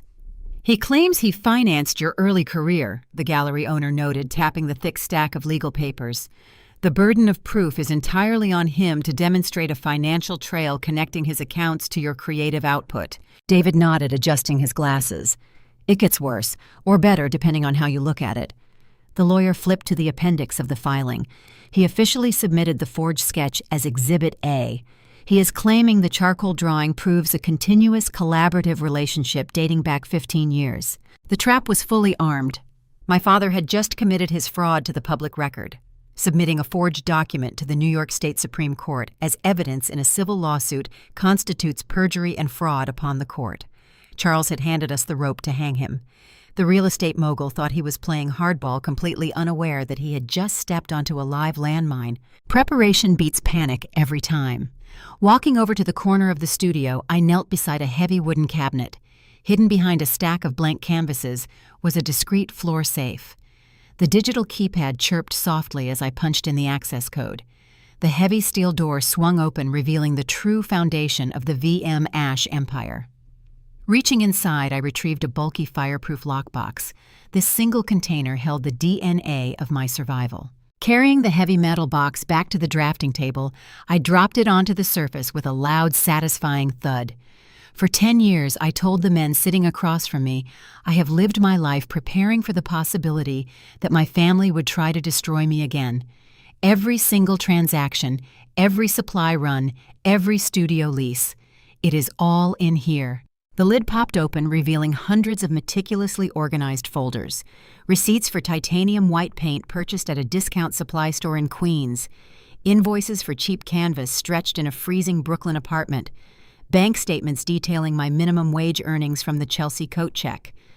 Rental agreements signed under my legal name, completely devoid of any Marlowe family co-signers. The paper trail proved definitively and chronologically that Charles had never contributed a single dime to my artistic career. The financial separation was absolute. We cross-referenced this documentation with the gallery ledgers. David said, a predatory smile forming on his face. Elias can testify that VM Ash was developed entirely independently, and the gallery accounts will prove that all sales revenue went directly into blind trusts you established yourself. His claim of financial backing evaporates the second we present this discovery. The receipts were merely the defensive shield. The offensive weapon sat quietly in the pocket of my coat. Pulling out my smartphone, I unlocked the screen and navigated to the encrypted audio files. The recording from the Midtown Cafe was pristine. The ambient noise of the coffee shop was minimal, allowing the voices to ring out with chilling clarity. David, I said, setting the phone on the table, you need to hear this. Pressing play, the arrogance of the Marlowe patriarch filled the Tribeca studio. My recorded voice asked casually where he had obtained the charcoal sketch. The room listened as Charles chuckled and adjusted his Rolex. The audio captured his exact words loud and clear. Sometimes you have to invent your own provenance, Vivian. You have to create the reality you need the market to believe. The recording ended. Silence descended upon the drafting table. The intellectual property lawyer stared at the digital device, his eyes wide with professional astonishment. Elias let out a low whistle, shaking his head in disbelief. He admitted to inventing the provenance on tape. David stated, his voice hushed with realization. And then he submitted that same forged sketch to the Supreme Court as evidence in a multi-million-dollar lawsuit. This is no longer a civil dispute. This is a criminal matter. The real estate developer had crossed a fatal line. Charles had escalated a family feud into a federal crime. The arrogance that fueled his entire existence had finally blinded him to his own vulnerability. The patriarch believed he could manipulate the legal system the same way he manipulated his wife and his older daughter. He thought the rules did not apply to him. The impending collision with reality was going to be spectacular. Gather these files, I instructed David, pushing the fireproof lockbox across the table. Digitize every receipt. Prepare the counteroffer. We are not going to fight this lawsuit in court. We are going to end it in a boardroom. We are going to give him one chance to surrender before we destroy his life completely. The lawyer began rapidly sorting the documents, his mind already formulating the legal ambush. Elias poured a fresh round of coffee. The tension in the room replaced by an electric, focused energy. The phantom of Chelsea had vanished forever. The woman sitting at the drafting table was a predator fully armed and ready to strike. Charles Marlowe wanted a war over the ashes of my childhood. He was about to discover that the fire was entirely mine, and it was about to burn his empire to the ground. The final confrontation was set. 3 days of absolute silence passed before the trap snapped shut. The meeting took place on the 42nd floor of David's law firm in Midtown Manhattan. The conference room featured panoramic views of the city skyline, a massive mahogany table, and an atmosphere chilled to a precise corporate temperature. Heavy glass doors sealed us inside the soundproof space. The environment was designed for high-stakes negotiations and lethal legal maneuvers. My team arrived early. David sat to my right, arranging neat stacks of digitized evidence. Elias Thorne occupied the seat to my left, representing the full weight of the global art establishment. The Marlowe contingent arrived exactly 7 minutes late. Punctuality is often weaponized by those trying to assert dominance. Charles swaggered through the double doors, projecting the aggressive confidence of a man accustomed to winning through intimidation. The real estate developer wore a sharp charcoal suit, though the tailoring seemed slightly loose, betraying the immense physical toll the recent stress had taken on his frame. A cheap, aggressive litigator flanked him, clutching a battered leather briefcase. The bargain basement attorney looked entirely out of place in the sterile, high-end environment. Preston trailed behind the group, his posture rigid and uncomfortable. The hedge fund manager constantly checked his phone, projecting the anxious energy of a man deeply concerned about his own exposure. Genevieve slinked into the room last. My sister retreated to a chair in the far corner, isolating herself from the main negotiating table. She clutched a quilted Chanel handbag tightly against her stomach. The designer accessory functioned as a pathetic shield, a reminder of a wealthy lifestyle she could no longer actually afford. The financial bleeding caused by the Hudson Valley Project was clearly accelerating. No pleasantries were exchanged. The usual corporate dance of handshakes and forced smiles was entirely absent. Charles dropped into the leather chair directly across from me. He leaned back, crossing his legs and resting his hands on his stomach. The patriarch glared across the polished wood, trying to deploy the same authoritarian stare he used to control the family dinner table. The intimidation tactic bounced off my calm exterior like water off a stone. Silence stretched between the two opposing factions, thick and heavy. The opposing counsel cleared his throat, eager to justify his retainer. The cheap litigator unclasped his briefcase and pulled out a single sheet of paper. "We are prepared to offer a generous settlement to avoid dragging this unfortunate family dispute through open court," he announced, his voice carrying a grating nasal tone. "Mr. Marlowe is willing to reduce his rightful claim to the VM Ash estate down to 30%. In exchange, he requires a public statement of reconciliation confirming his role as the original patron and financial backer of his daughter's career." The audacity of the demand hung in the chilled air. Charles wanted a third of my net worth and a public relations victory to salvage his ruined reputation. The developer expected me to fund his bailout while publicly absolving him of the abuse he inflicted 15 years ago. The sheer delusion of the offer was breathtaking. Elias let out a soft, dismissive snort. David did not even bother looking at the opposing attorney. The intellectual property lawyer simply turned his head and looked at me, waiting for the signal to execute the ambush. Words were unnecessary. Reaching into the leather tote bag resting near my feet, I retrieved a sleek black presentation folder. The matte finish contrasted sharply against the polished mahogany surface of the table. A simple flick of my wrist sent the folder sliding smoothly across the expansive gap. It stopped perfectly centered in front of the real estate developer. Charles stared at the black casing, a flicker of confusion breaking his aggressive facade. "What is this?" Charles snapped, refusing to touch the object. The patriarch glanced at his cheap attorney, seeking guidance. The litigator hesitated, equally unsure of the countermaneuver. David leaned forward, folding his hands precisely on the table. "That is a comprehensive reality check, Mr. Marlowe. I suggest you open it before you continue making demands of my client." Reluctantly, Charles reached out and flipped the cover open. The first document resting inside was a highly detailed, authenticated provenance report. The paperwork was drafted by a leading independent forensic art appraiser. High-resolution scans of the charcoal sketch were printed alongside microscopic analysis of the ink used in the signature. The technical jargon explicitly confirmed that the VM Ash autograph had been applied to the 15-year-old paper within the last 6 weeks. The forgery was undeniable. Beneath the appraisal report sat a pristine transcription of the audio recording from the Midtown Cafe. Every arrogant word Charles had spoken was typed out in stark black and white. The specific sentence regarding inventing provenance was highlighted in bright yellow ink. The final document in the stack was a clean printout of the federal statutes detailing the legal definitions and severe penalties associated with art forgery, wire fraud, and perjury. The color drained rapidly from my father's face as he read the highlighted text. The mottled, furious purple that had colored his cheeks during the VIP room confrontation was replaced by a sickly ashen gray. His eyes darted across the page, reading the same damning sentences over and over again. The realization that he had walked into a fatal trap finally began to override his narcissism. My lawyer smiled thinly, a predator watching its prey realize it cannot escape. That folder contains undeniable proof that you forged the signature of a high-value, internationally recognized artist onto a worthless childhood sketch. Furthermore, you attempted to use that forged document to defraud a major investor across state lines.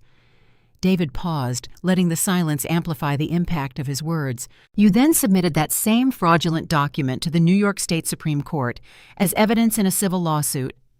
David continued, his voice dropping an octave, taking on a lethal, serious tone. That constitutes perjury. You have committed multiple overlapping felonies, Mr. Marlowe. Art forgery and wire fraud are Class C felonies in the federal system. They carry a maximum sentence of up to 20 years in federal prison. The word prison echoed through the conference room like a gunshot. The cheap litigator visibly recoiled, sliding his chair back a few inches to distance himself from his suddenly radioactive client.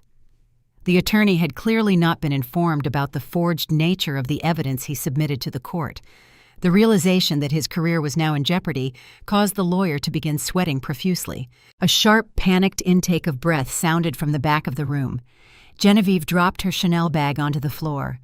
The designer purse hit the carpet with a dull thud. My sister stared at our father, her eyes wide with unadulterated terror. The socialite finally understood the magnitude of the disaster crashing down upon their lives. The financial ruin of the Hudson Valley Project was a manageable crisis compared to the prospect of a federal indictment. Preston reacted with violent suddenness. The hedge fund manager leaped to his feet. The heavy leather chair scraped aggressively against the hardwood floor. His pristine posture collapsed entirely. The color vanished from his cheeks, leaving him looking pale and frantic. The numbers man immediately calculated his own exposure to the crime. He looked at Charles, his expression twisted into a mask of pure horror. "You forged it!" Preston yelled across the mahogany table. The professional decorum required in corporate settings shattered instantly. "You told my partners this was a legitimate asset. You used that sketch to try and secure a bridge loan through my firm's private equity division." The magnitude of the betrayal hit the hedge fund manager like a freight train. Charles had not just risked his own freedom. The developer had used his son-in-law's firm to launder the fraudulent narrative. Preston realized his father-in-law had just implicated him and his partners in a massive, sprawling federal crime. The SEC regulations governing venture capital investments are ruthless and unforgiving. A federal investigation into the Marlowe real estate firm would automatically trigger a forensic audit of Preston's hedge fund. Panic consumed the younger executive. "You involved my firm in a wire fraud scheme," Preston shouted, running a trembling hand through his perfectly styled hair. "If the feds trace that forged document back to the pitch meeting we held last week, I will lose my license. I will lose everything." The hedge fund manager was hyperventilating, entirely consumed by the realization that his marriage to Genevieve had just become the greatest liability of his life. Charles stammered, the authoritarian mask fully slipping off his face. The powerful patriarch was reduced to a desperate, cornered man trying to justify the unjustifiable. It was her drawing." The developer pointed a shaking finger at me, his voice pitching upward in panic. "I did not steal it. It was already in my house. I just updated the signature to reflect her current market value. I was trying to save the company." The pathetic excuse hung in the air, a testament to the absolute delusion that governed his actions. The man truly believed that his status insulated him from the consequences of federal law. He thought altering a document to secure millions of dollars was simply a creative business strategy. David tapped the black folder resting in front of my father. "You committed fraud, Charles. You committed perjury, and you documented your own crimes for us." The intellectual property lawyer leaned back in his chair, projecting total unshakable control. The offensive maneuver was perfectly executed. The enemy was surrounded, disarmed, and facing absolute annihilation. The negotiation was over. The only thing left to discuss was the terms of their surrender. The tectonic plates holding the Marlowe family together were beginning to fracture, and the resulting earthquake was going to tear them all apart. The revelation of the forged evidence severed the remaining threads holding the Marlowe faction together. Paralyzing silence dominated the conference room for a breathless moment before the infighting erupted. Preston paced behind the heavy mahogany table, his face a portrait of impending professional ruin. The hedge fund manager possessed no loyalty to the father-in-law who had just jeopardized his financial licenses. Survival instincts kicked in. The executive glared at Charles with a mixture of betrayal and profound hatred, fully aware that association with a federal fraud investigation meant instant termination on Wall Street. A sharp, hysterical sob broke from the back of the room. Genevieve could no longer maintain her polished facade. The sister who had coasted through life on the back of our father's wealth suddenly realized the bank vault was empty and the police were at the door. Her hands trembled as she pointed an accusatory finger at the patriarch. "You lied to us!" she screamed, her voice cracking under the strain of absolute panic. "You told Preston and me that you had the situation under control. You said the lawsuit would force her to pay us off quietly. You never told us you committed a felony." The carefully constructed alliance built on my exclusion crumbled into dust in less than 3 minutes. The family unit that had projected an image of invincible superiority at the Metropolitan Gala was now turning on itself like a pack of cornered animals. The loyalty they demanded from me clearly did not exist among themselves. The dynamic was entirely transactional. When the money vanished, the familial bonds evaporated instantly. Charles tried to regain control of the narrative. The real estate developer raised his hands in a placating gesture, adopting the tone of a misunderstood victim. The attempt to downplay the severity of the crime was pathetic to witness. "I was trying to save the Hudson Valley project," he pleaded, looking wildly between his furious son-in-law and his sobbing daughter. "The banks were calling in the loans. If the development goes into foreclosure, the family trust is wiped out entirely. I had to create leverage." The sketch was just a prop to get Vance to the negotiating table. It is not like I actually stole money from anyone. The sheer ignorance of the law displayed by a man who signed commercial contracts for a living was astounding. The cheap litigator sitting beside my father aggressively packed his briefcase. The attorney shoved his legal pads into the leather satchel, abandoning any pretense of defending his client. "Mr. Marlowe," the litigator said, his voice tight with professional anxiety, "I cannot represent you in a matter involving forged evidence and perjury. I am formally withdrawing as your counsel effective immediately. If you attempt to contact my office regarding this lawsuit, I will be forced to report the interaction to the State Ethics Board." The lawyer bolted from the conference room without waiting for a response. The heavy glass doors swung shut behind him, sealing the remaining members of the Marlowe family inside the legal slaughterhouse. Charles was officially isolated. The patriarch had lost his legal representation, the support of his wealthy son-in-law, and the blind obedience of his golden child. The only thing left was the impending deadline of his own destruction. David allowed the chaos to play out before asserting control over the negotiation. The intellectual property lawyer tapped a silver pen against the black presentation folder. The rhythmic clicking sound cut through Genevieve's crying, drawing the attention of the frantic individuals back to the center of the table. "You committed fraud, Charles," David stated, his voice a flat, uncompromising baritone. "You brought this disaster upon yourself the moment you filed a frivolous lawsuit based on fabricated evidence. We are not interested in drawn-out litigation or public trials. We are interested in total separation." The attorney reached into his own leather portfolio and extracted a thick stack of stapled documents. He slid the paperwork across the table, placing it directly over the damning appraisal report. "Here is our counteroffer." David continued outlining the terms of surrender. "You will immediately file for a voluntary dismissal of this ridiculous lawsuit with prejudice, meaning you can never refile these claims again. You will sign this comprehensive non-disclosure agreement. This contract legally binds you to relinquish any and all claims, financial or otherwise, to Vivian Marlowe and the VM Ash estate. You will never publicly or privately claim any association with my client's career. You will walk away and never contact her again." The conditions were absolute. The legal Iron Curtain was designed to sever the toxic connection permanently. David paused, letting the severity of the terms sink into the minds of the desperate family members. "If you refuse to sign these documents right now," the lawyer added, delivering the lethal ultimatum, "we will forward the contents of that black folder directly to the FBI Art Crime Team and the Securities and Exchange Commission by 5 o'clock this afternoon. The choice is entirely yours." The threat of a federal indictment hung over the table like a guillotine. The reality of the situation crushed the final remnants of arrogance out of the real estate mogul. Charles slumped forward in his leather chair, the fight completely drained from his posture. The man who had terrorized me for my entire youth looked remarkably small and fragile.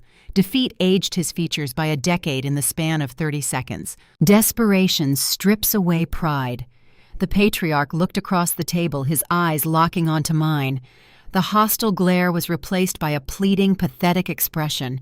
He was searching the room for the terrified, obedient daughter he used to bully. He was hoping to find the 16-year-old girl who had begged for art supplies.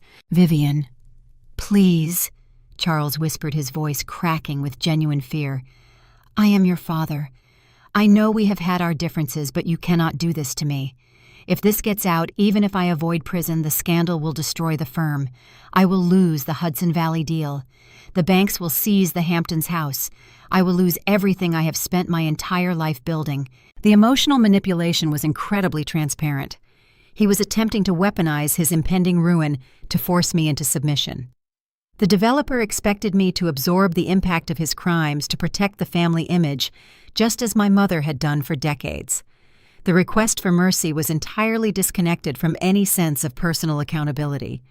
He was not sorry for forging my art or trying to steal my money. He was only sorry he had been caught. The temperature in my chest dropped to absolute zero. No anger remained. The burning resentment that had fueled my ascent from the Brooklyn coat check to the Tribeca loft had finally extinguished itself. Staring at the broken man across the table, I felt a profound sense of detachment. The emotional tether had finally snapped. Leaning slightly forward, I matched his gaze. The words that left my mouth were deliberate and stripped of any familial warmth. "You lost everything the day you threw my paintings into the fireplace," I stated simply. "You just did not realize it until today." Charles flinched as if struck by a physical blow. The reminder of his original cruelty shattered his attempt to play the victim. "I am not going to argue with you, Dad." I continued, my voice steady and cold. "I am not going to negotiate or accept your excuses. I let the documents do the talking. The choice is sitting in front of you. Sign the paperwork and disappear, or face the federal consequences of your own actions. The clock is ticking." The finality of the statement suffocated any remaining arguments. Preston stepped forward, snatching a silver pen from the center console. The hedge fund manager shoved the writing instrument into his father-in-law's trembling hand. "Sign the damn papers," Charles Preston hissed, his tone dripping with venom. "If you drag my firm into a federal fraud investigation because you were too arrogant to realize your daughter was smarter than you, I swear to God I will bury you myself." The threat from his own son-in-law broke the final barrier of resistance. Defeated and entirely isolated, the Marlowe patriarch bent over the table. His hand shook violently as he scrawled his signature across the non-disclosure agreement and the voluntary dismissal forms. The scratch of the pen against the thick paper sounded like a death rattle for the family empire. David collected the signed documents with efficient precision. The lawyer reviewed the signatures, verifying that the legal trap was securely fastened. The intellectual property attorney nodded sharply, confirming the victory. The severing of the toxic ties was officially recorded and legally binding. Standing up from the mahogany table, I smoothed the front of my blazer. The air in the conference room felt remarkably lighter. The suffocating weight of my father's expectations and cruelty had finally been lifted from my shoulders. Gathering my leather tote bag, I turned toward the heavy glass doors without offering a final goodbye. The people sitting in that room were no longer my problem. The Phantom of Chelsea had finished her business. It was time for the artist to step into the light. Compliance demands an immediate, undeniable signature. The scratching sound of my father's expensive fountain pen tearing across the thick legal paper echoed loudly in the sterile conference room. The non-disclosure agreement bound Charles Marlowe to absolute silence regarding his relationship with the artist V.M. Ashe. The legal victory was secured the moment David slid the authenticated documents into his briefcase. Escaping the suffocating atmosphere of the law firm felt like stepping out of a decompression chamber. The crisp autumn air of Midtown Manhattan hit my face, clearing the lingering scent of desperation my family left behind. Legal battles often conclude in private boardrooms, hidden away from the prying eyes of the public. Social executions demand an audience. The art world operates on rumors, exclusive access, and carefully curated reputations. Secrets function as the primary currency among the elite collectors of New York City. The spectacular confrontation at the Metropolitan Gala had provided the ultimate spectacle. Hundreds of wealthy patrons had witnessed a prominent real estate developer suffer a catastrophic public humiliation at the hands of his estranged daughter. The gossip spread through the gallery districts like wildfire consuming dry brush. 2 weeks passed quietly as the narrative gained momentum. The silence broke on a quiet Sunday morning. A prominent cultural journalist who had occupied a front-row seat at the auction block published a devastating exposé in the arts section of the New York Times. The feature article spanned 3 pages, dominating the cultural conversation of the entire city. The writer meticulously detailed the events of the gala, capturing the electric tension of the bidding war and the dramatic unveiling of the mysterious painter. The prose painted a vivid, unrelenting picture of the confrontation. The journalist described the $2 million bid, the shattering of the crystal champagne flute on the marble floor, and the blistering speech delivered from the auction podium. The revelation of my father's cruelty was broadcast to millions of readers. The article exposed the hypocrisy of a wealthy patriarch attempting to claim credit for the success of a daughter he had actively tried to destroy. The narrative resonated deeply with the public, transforming a private family dispute into a modern parable about toxic privilege and undeniable vengeance. While the specifics of the art forgery and the subsequent federal threats remained legally sealed behind the NDA, the documented public abuse proved fatal. The social damage inflicted by the newspaper article was absolute and irreversible. In the upper echelons of Manhattan society, reputation dictates financial survival. Investors despise public scandals that attract unwanted media attention. The fallout struck the Marlowe real estate empire with brutal efficiency. Sterling Vance, the venture capitalist who had witnessed the gala disaster firsthand, officially withdrew his support. The billionaire investor issued a terse public statement, citing severe character concerns regarding the leadership of the Marlowe firm. The withdrawal of the anchor investment triggered a catastrophic domino effect. Financial institutions monitoring the Hudson Valley development immediately froze the remaining credit lines. The sprawling luxury resort project stalled completely, leaving Charles buried under a mountain of outstanding contractor invoices and defaulting loans. Panic spread rapidly through the interconnected web of the Marlowe family finances.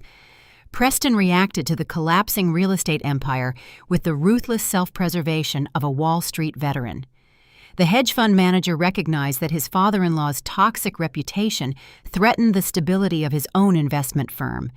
The risk of financial contagion forced a drastic personal severing of ties. Less than 48 hours after the article dropped, Preston's legal team filed formal divorce papers against Genevieve. The speed of the marital dissolution was breathtaking. The executive effectively locked his wife out of their shared accounts, leveraging prenuptial agreements designed to protect his assets in the event of a scandal. Genevieve found herself abruptly exiled from the Upper East Side penthouse. The sister who had mocked my gallery uniform and demanded VIP tickets was suddenly faced with the terrifying prospect of surviving without access to an unlimited platinum credit card. The alliance that had funded her entire adult existence crumbled under the pressure of public scrutiny. The Marlowe family quickly discovered the true nature of their elite social circle. Wealthy friends are remarkably fair-weather companions when a scandal breaks. The family found themselves entirely radioactive. The prestigious country club that had hosted their weekly dinners quietly revoked their membership privileges, citing a violation of the organization's nebulous conduct policies. The unspoken rule was simple: do not embarrass the membership in the New York Times. Invitations to exclusive events ceased entirely. The mail stopped delivering thick foil-pressed envelopes requesting their presence at charity galas and museum openings. The highly anticipated summer parties in the Hamptons proceeded without the Marlowe patriarch. Former business partners crossed the street to avoid acknowledging Charles when he walked through the financial district. The isolation was profound and complete. The family unit that had projected an aura of untouchable superiority was reduced to a cautionary tale whispered over expensive cocktails. My father had structured his entire existence around the desperate maintenance of his public image. He had sacrificed his relationship with his youngest daughter to preserve a fragile facade of perfection. The real estate developer believed that his wealth insulated him from the consequences of his arrogance.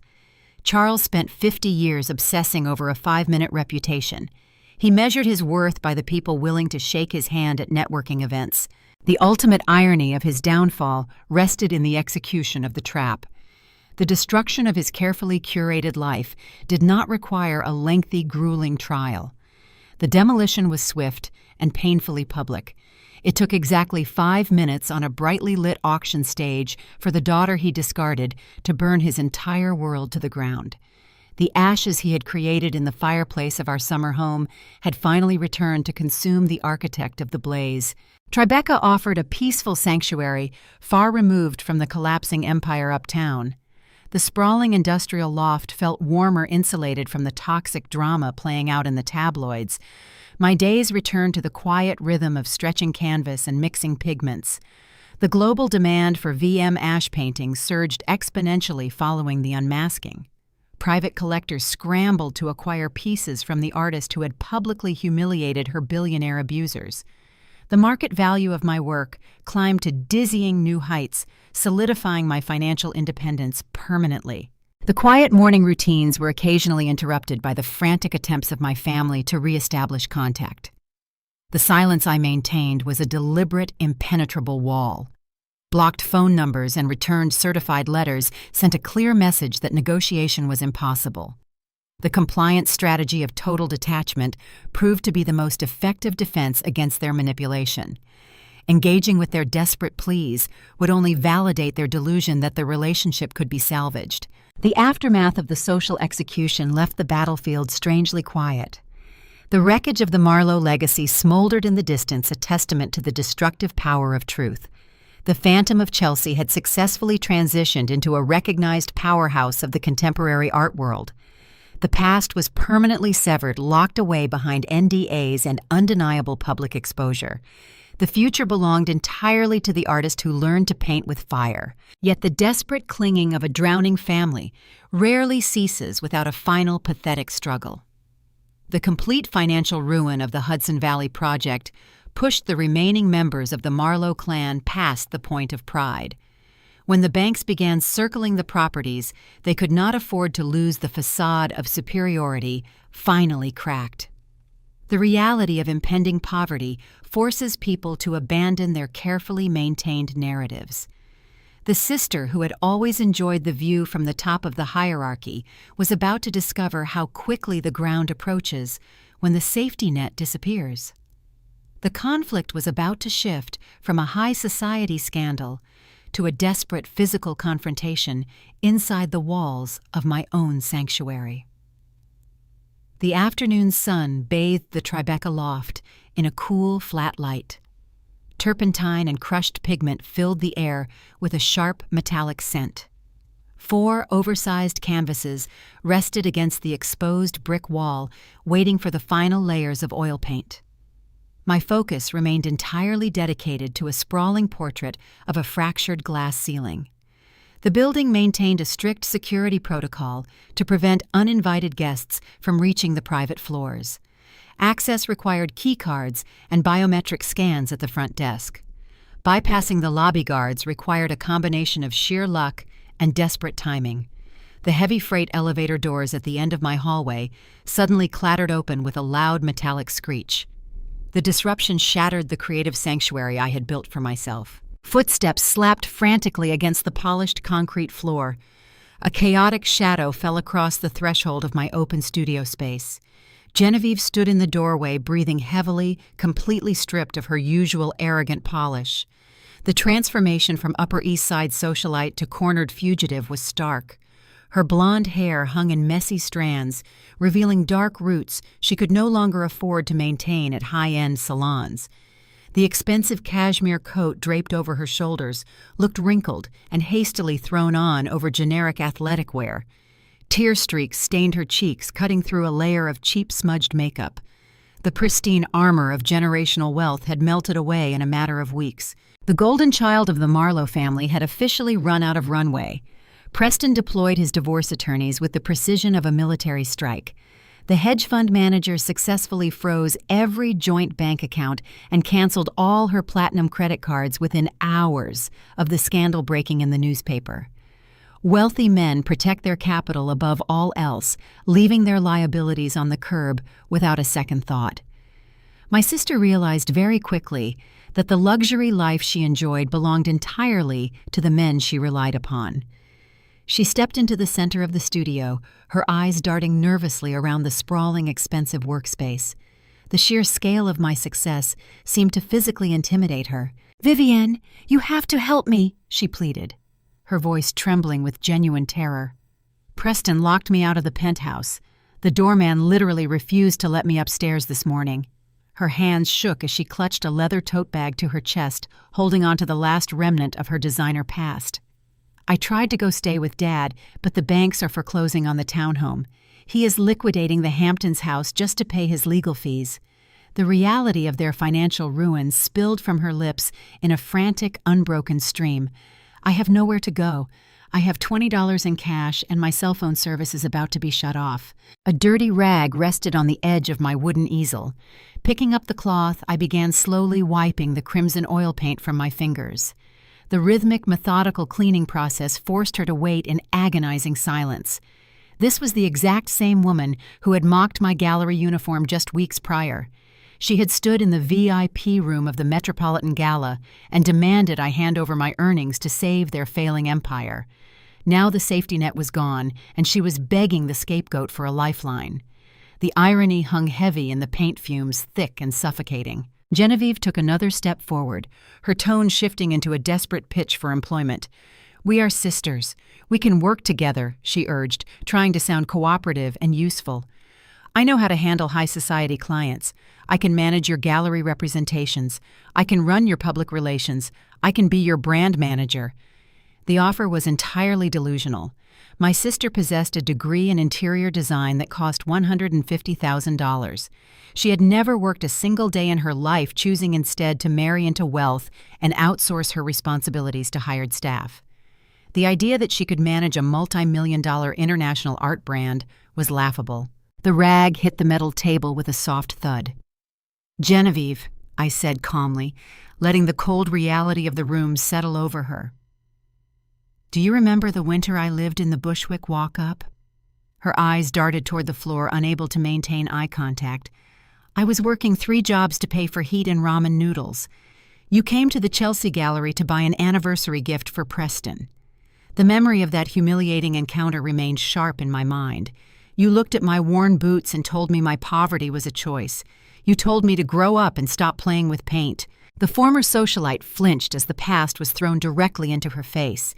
She clutched her bag tighter, tears welling up in her red-rimmed eyes. "I was wrong," she sobbed, her voice breaking into a pathetic wail. "I was just doing what Dad wanted. He told us you were a failure. I just wanted to keep him happy." Blaming the fallen patriarch was the easiest defense mechanism she had left. The golden child always deflects responsibility when the pedestal crumbles. Accountability is a foreign concept to people who have never faced the consequences of their own actions. Shaking my head, I stepped away from the easel and closed the distance between us. My gaze locked onto her panicked expression, stripped of any familial sympathy. "You did not just follow orders," I corrected her, my tone dropping to a lethal whisper. "You enjoyed the view from the top. You loved having someone beneath you to step on. It made your unearned privilege feel justified. Every time you dismissed me, it proved you were the favorite." The truth stripped away the final layer of her defensive excuses. Her shoulders slumped in total defeat, acknowledging the cruelty she had willingly participated in. "I am not punishing you, Genevieve," I stated clearly, letting the finality of the boundary echo in the open space. "But I am not saving you either. My business is for people who earned their place in it. You have never earned anything in your entire life." The harsh reality of a merit-based existence paralyzed her. She had no concept of how to survive without a benefactor writing the checks. Reaching into my pocket, I pulled out my mobile phone and pressed the speed dial for the building concierge. The line connected almost instantly to the front desk security team. "Security, we have an unauthorized individual on the 5th floor," I instructed calmly. "Please send an escort to the VM Ash studio immediately." Genevieve let out a strangled cry of betrayal. "You cannot just throw me out on the street," she shrieked, backing away toward the freight elevator. "I am your family. You cannot abandon your own sister." Her pleas bounced off the exposed brick walls, entirely useless against a boundary made of iron. The tears streaming down her face failed to evoke a single ounce of guilt within my chest. "You were my family," I replied, crossing my arms over my chest. "Now you are just a trespasser. I suggest you call a divorce lawyer who works on contingency. You are going to need one very soon." The heavy hum of the ascending elevator filled the hallway, signaling the end of the confrontation. 2 uniformed guards stepped out, their expressions stern and uncompromising. They flanked my sister, placing firm hands on her trembling shoulders to guide her toward the exit. She did not fight them physically, but her quiet, desperate sobbing echoed off the concrete walls as the steel doors slid shut, sealing her fate on the pavement below. The studio returned to a state of profound silence. The disruption had cost me 20 minutes of painting time, but the emotional closure was worth the delay. The golden child had finally experienced the cold, unforgiving reality of the city she had once sneered at from her penthouse balcony. Walking back to the canvas, I picked up a fresh brush and dipped it into the crimson pigment. The physical removal of my sister severed the last active threat to my peace. However, the toxic roots of the Marlowe family ran incredibly deep. The father and the favored daughter had been neutralized, leaving only the master manipulator operating in the shadows. While the direct attacks had failed, the psychological warfare was far from over. The desperate clinging of a drowning family always saves its most insidious tactics for the very end. The matriarch was quietly preparing to make her final move. Heavy rain lashed against the massive industrial windows of the Tribeca studio, creating a rhythmic, percussive soundtrack to my morning. The storm battered the city, matching the relentless turbulence my family continued to generate from a distance. Direct confrontations had proven utterly useless for them. The legal threats resulted in binding non-disclosure agreements, and the emotional ambushes ended with security escorts. The remaining matriarch recognized that aggressive tactics were ineffective. Sylvia required a different approach. The woman who spent her life managing the social calendar of the Upper East Side elite decided to deploy the weapon she knew best. She attempted to manipulate the narrative through quiet, polite coercion. The building concierge buzzed the intercom exactly at 10 o'clock. A private courier had just dropped off a sealed envelope requiring a direct signature. Security protocols mandated that all packages be screened before reaching the private floors, but this delivery bypassed the electronic filters because it was a simple flat document. The silver elevator doors slid open a few minutes later. The doorman handed over a thick cream-colored envelope. The heavy foil-pressed paper carried a distinct weight. The return address embossed on the back flap belonged to the Marlowe townhome, a property the banks were currently preparing to foreclose upon. The scent of my mother's signature floral perfume clung faintly to the expensive stationery. Retreating to the kitchen island, I poured a fresh mug of black coffee before tearing the seal. The crisp paper yielded to my thumb. Inside rested a single handwritten letter. The cursive script was immaculate, looping perfectly across the page without a single ink smudge.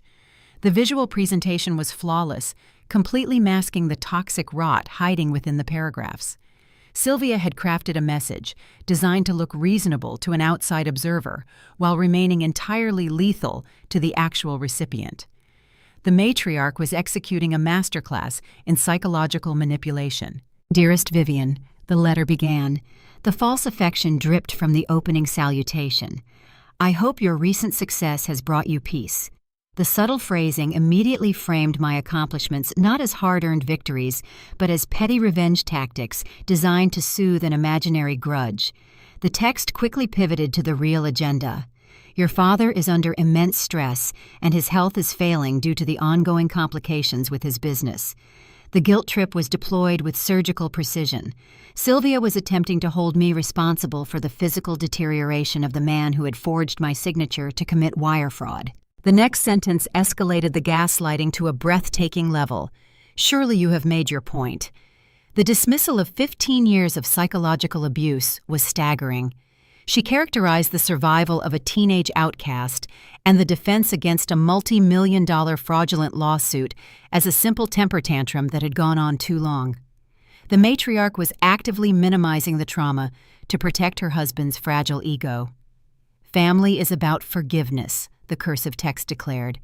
"Please call us so we can arrange a private dinner and put this ugliness behind us." The closing request demanded a return to the status quo, expecting me to quietly resume my role as the compliant subordinate. Silence echoed in the sprawling loft as I finished reading.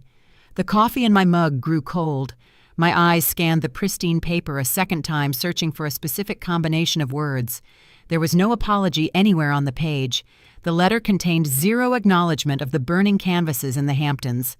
The text ignored the 8 years I spent starving in Brooklyn. Sylvia entirely omitted any mention of the forged sketch or the subsequent federal threats leveled against me in the Midtown conference room. The reality of their crimes was completely erased. The socialite mother was attempting to rewrite history. She wanted to sweep decades of severe emotional neglect under a rug of forced forgiveness. The strategy relied entirely on my willingness to participate in a shared delusion. Sylvia assumed that the biological tie would eventually override my boundaries. She believed that the societal pressure to respect one's parents would eventually crack my resolve. The woman expected me to sit across from them at an upscale restaurant, order a glass of wine, and pretend the Metropolitan Gala never happened.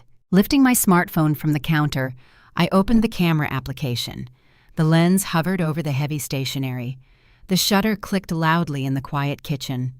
Creating a digital record of the manipulation felt necessary and anchor to reality when dealing with professional gaslighters. Opening my secure messaging application, I attached the photograph to a new text thread. The recipient was Dr. Eris Thorne, a clinical psychologist who had spent the last 3 years helping me untangle the complex web of the Marlowe family dynamics. "Some things never change," I typed into the text box. The message conveyed the exhaustion of dealing with persistent toxicity, accompanied by a sharp, grim acceptance of the situation. Sending the image provided a crucial psychological release. Sharing the evidence of the manipulation with a trained professional neutralized its power. The therapist understood the patterns of authoritarian families perfectly. The reply buzzed back less than 2 minutes later. The message was short and validating. "Delusion demands participation. Do not engage." Therapy and compliance training often intersect. The rules governing emotional boundaries closely mirror the protocols for corporate risk management. Negotiating with a delusional entity is a guaranteed failure. Attempting to explain reality to someone actively committed to misunderstanding you only fuels their narrative. If I called Sylvia to argue about the contents of the letter, she would twist the conversation to portray me as aggressive and unreasonable. If I sent a written response detailing their abuses, Charles would use the text to claim I was unstable and vindictive. Any form of communication provided them with ammunition. Engaging with the enemy only gives them a toehold back into your life. The physical letter still rested on the quartz countertop. The expensive foil-pressed paper represented a tangible connection to the toxic environment I had successfully escaped. The object needed to be destroyed. Carrying the stationery across the studio, I approached a heavy-duty industrial shredder tucked beneath a secondary work desk. The machine hummed to life as I flipped the power switch. The mechanical grinding sound offered a satisfying, violent noise against the backdrop of the rainstorm. Feeding the pristine document into the metal teeth took less than 3 seconds. The sharp blades grabbed the thick paper, pulling the cursive lies downward into the collection bin. The gaslighting, the false affection, and the demands for a private dinner were shredded into 1,000 incomprehensible confetti strips. The physical destruction of the message mirrored the permanent severing of the emotional bond. The Marlowe family could send couriers, they could draft lawsuits, and they could write letters on expensive stationery. None of it mattered anymore. The fortress was secure. The ultimate power move against a narcissist is absolute, impenetrable silence. They thrive on conflict drama and the desperate attempts of their victims to seek validation. Removing the reaction starves the predator. My mother wanted a dramatic confrontation or a tearful reconciliation to validate her role as the suffering matriarch. I chose to give her nothing. The void of my absence would become the loudest response possible. The phone would ring unanswered, the letters would be shredded unread, the door would remain locked. Stepping back from the shredder, a profound sense of lightness settled into my chest. The weather outside the massive windows was beginning to clear. The heavy gray clouds broke apart, allowing a thin, watery sunlight to wash over the wet streets of Tribeca. The final attack from the old regime had been neutralized without a single word spoken. The past was effectively buried. However, building a future requires a foundation strong enough to withstand the absence of blood relatives. The space they left behind needed to be filled. The isolation of survival had to transition into the community of living. The final stage of the journey was approaching, bringing a resolution far more powerful than any simple revenge. 6 months drifted past, carrying the turbulence of the autumn scandals into the frozen silence of a deep January freeze. Winter clamped down on New York City with brutal efficiency. Heavy snow squalls blanketed the bustling streets, muffling the chaotic noise of sirens and gridlocked traffic beneath a thick layer of quiet white powder. The temperature plummeted below freezing, turning the Hudson River into a slow-moving expanse of churning gray ice. The harsh climate reflected the cold, hard reality crashing down upon the remains of the Marlowe Empire. The financial avalanche my father tried to outrun finally buried him completely. The morning routine remained sacred in the Tribeca loft. Sunlight reflected blindingly off the snowdrifts gathered on the industrial windowsills, illuminating the sprawling workspace. The scent of freshly ground espresso mixed comfortably with the familiar odor of linseed oil. A steaming mug rested beside my palette knife on the metal drafting table. Picking up a physical copy of the Wall Street Journal, the crisp financial paper crinkled softly in my hands. The business section offered a stark objective obituary for a legacy built on arrogance and leverage. The headline occupied the top fold of the second page. Prominent Manhattan Developer Files, Chapter 11, Amid Foreclosure Scandal.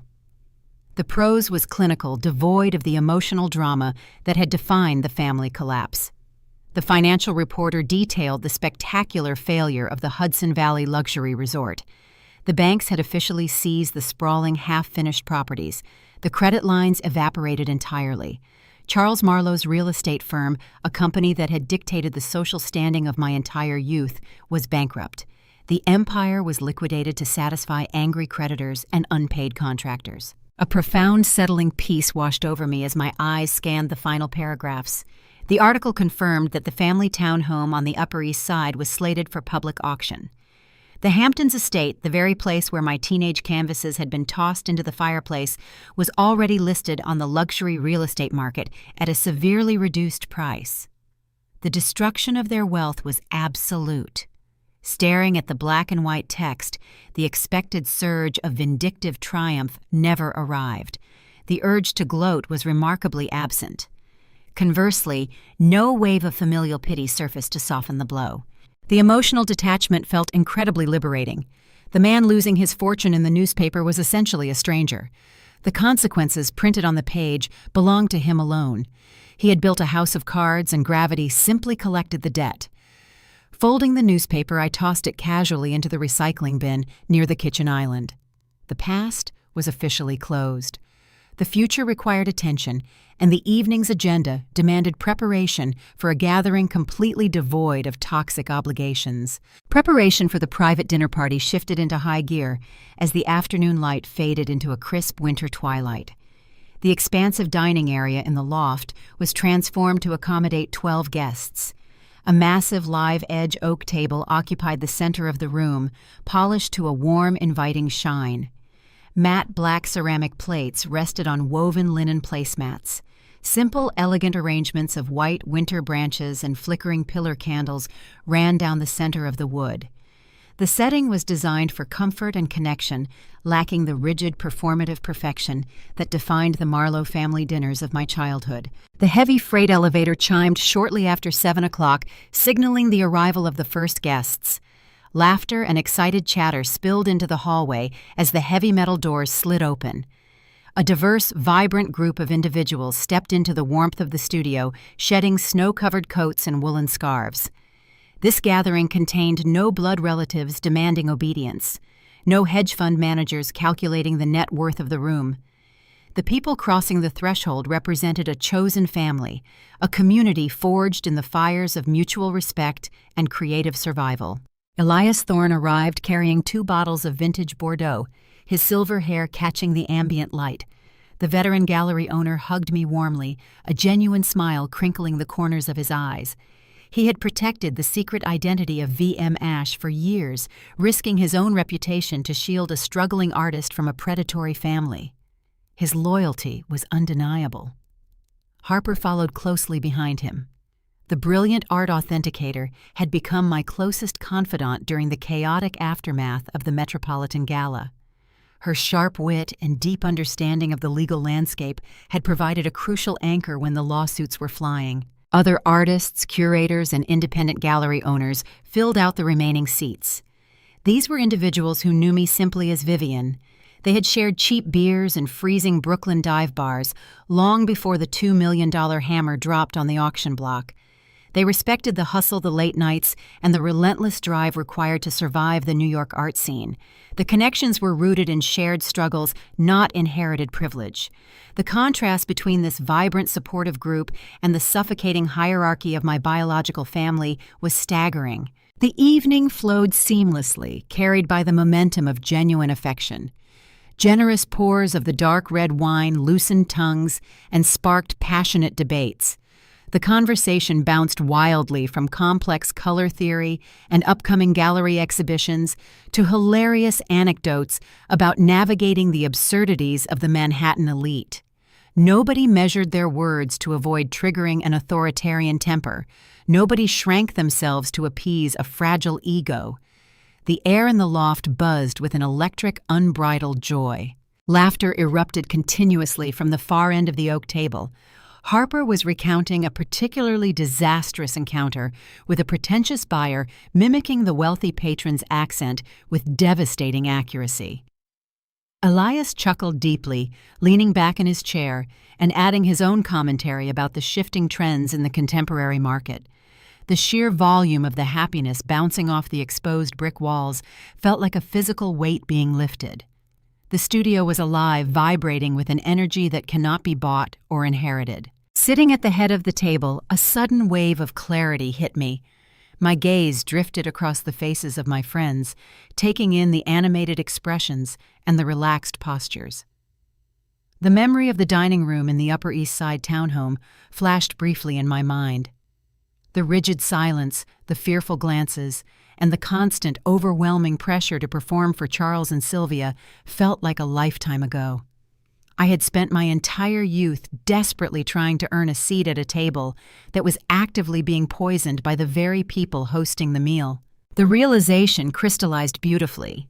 The struggle to prove my worth to a family determined to misunderstand me had completely vanished. The need for their approval was eradicated the moment I recognized my own power. Looking down the length of the live edge oak, the truth settled deep into my bones. The dynamic had fundamentally changed. I owned the table now. The environment was entirely under my control. The woman who was once cast out into the freezing summer night now possessed the authority to decide exactly who was worthy of a seat. The warmth of the wine and the comfort of the chosen family insulated the loft against the bitter cold raging outside the windows. The dinner party stretched late into the night, ignoring the ticking clock. The success of V.M. Ash had provided the financial fortress, but this specific group of people provided the emotional foundation. The empire built from the ashes was finally complete, structurally sound, and filled with light. The ghosts of the past were firmly locked outside in the snow. However, the final test of a newly built boundary often arrives when you least expect it. The silence of the winter morning was about to be broken by a desperate voice reaching across the void, attempting one last pathetic grasp at a lifeline that had long since been severed. The true measure of healing is how you react when the monster begs for mercy. Tuesday morning arrived with a biting, crystalline clarity. The winter storm had passed overnight, leaving the skies above Manhattan a brilliant, unforgiving blue. Freezing temperatures turned the lingering snow on the rooftops into a glittering expanse of ice. Sunlight streamed through the massive industrial windows of the Tribeca loft, cutting across the polished concrete floor in sharp geometric angles. The studio was perfectly quiet, stripped of the chaotic energy from the dinner party. The silence felt heavy and expectant, waiting to be filled with purpose. The air smelled cleanly of fresh linen and unscented soap, a blank slate ready for the day's work. A massive, pristine white canvas rested on the heavy wooden easel in the center of the room. The blank surface measured 8 feet by 10 feet, an imposing rectangle of woven cotton demanding to be conquered. The sheer scale of the piece required a level of physical and emotional endurance that a younger version of myself could never have sustained. The tools of the trade sat organized meticulously on a rolling metal cart nearby. Glass jars filled with turpentine heavily stained rags and rows of thick metal tubes holding expensive vibrant pigments. A long steel palette knife rested on the glass mixing surface, catching the morning light. The vibration against the metal work table shattered the stillness. My mobile phone buzzed aggressively, the sudden noise harsh and intrusive against the quiet backdrop of the studio. The screen illuminated, displaying an unknown 10-digit sequence. The device was configured to send unrecognized callers directly to a screening service. The ringing ceased after 4 short bursts, immediately replaced by a notification icon indicating a new voice message had been deposited in the digital inbox. Curiosity, tempered by a healthy dose of caution, prompted me to retrieve the device. Pressing the icon to activate the speakerphone, the audio filled the open space of the loft. The connection crackled slightly, carrying the faint background hum of city traffic. The voice that emerged from the tiny speakers was instantly recognizable, yet fundamentally altered. The booming authoritarian baritone that had terrorized my childhood and commanded boardrooms across the city was entirely absent. The vocal cords sounded raspy, weak, and stripped of all arrogance. Vivian. The single word hung in the air, saturated with a pathetic, grinding desperation. The speaker paused, taking a ragged breath that rattled audibly into the microphone. "It is Charles. Please do not delete this yet. Just listen for 1 minute. Please." The sound of my father begging triggered an unexpected physical reaction. My pulse did not accelerate. My palms did not sweat. The fight-or-flight instinct that had defined every interaction with the Marlowe patriarch for 31 years remained entirely dormant. The body recognizes when a threat has been permanently neutralized. The man pleading through the speakerphone was no longer a predator. The real estate mogul had been reduced to a scavenger picking through the ruins of his own arrogance. "The bank is taking the townhouse tomorrow morning," Charles continued, his voice wavering, threatening to break completely. "The foreclosure is final. They are locking the doors. Your mother and I have nowhere else to go. The Hamptons property is gone. Preston will not even return my calls. We are liquidating everything, but it is not enough to cover the immediate debts. The creditors are relentless." The narrative unfolding through the audio file confirmed the reality printed in the financial newspapers. The empire was truly dead. The man who had judged human value entirely by zip codes and square footage was facing imminent eviction. The social exile had morphed into devastating financial ruin. The consequences of 50 years of leverage, deceit, and cruelty had finally arrived to collect the balance in full. "I just need a bridge loan," the raspy voice pleaded, abandoning any pretense of pride. "Just a temporary cash injection to secure a modest apartment and hire a bankruptcy specialist. Just a fraction of what you made on that painting at the gala. I know you have it in liquid capital. I know we signed the agreements, but this is an emergency." The sheer audacity of the request was breathtaking. Charles Marlowe was asking for a fraction of the $2 million generated by the very art he had attempted to forge and steal. The real estate developer wanted a bailout funded by the success of the scapegoat. He expected the daughter he had legally disowned to write a check to save him from a disaster entirely of his own making. "I am your father." The final sentence carried the weight of a desperate drowning man clinging to a rotting rope. "Please, Vivian, we are family. You cannot just let us sleep on the street. Call me back. Please." The digital recording clicked off, leaving a sharp, ringing silence in its wake. The message was a pathetic masterpiece of manipulation, attempting to weaponize biological ties to extract financial salvation. The patriarch was begging the daughter he once called kindling to keep him warm during the coldest winter of his life. The irony was so profound it bordered on the cinematic. The man who tossed my teenage canvases into a fireplace was now freezing in the dark, asking for a spark. Standing in the center of the Tribeca loft, I assessed my internal landscape. The burning resentment that had fueled the early years in Brooklyn was gone. The sharp, vindictive thrill of the auction block confrontation had faded. The wire that had been pulled taut in my chest for 15 years, vibrating with anger, and the desperate need to prove my worth had finally snapped. The tension was replaced by a vast, quiet space. No anger remained to fuel a response. Returning the call to gloat or yell would require spending emotional energy on a ghost. Engaging with the desperation would only feed his delusion that a connection still existed.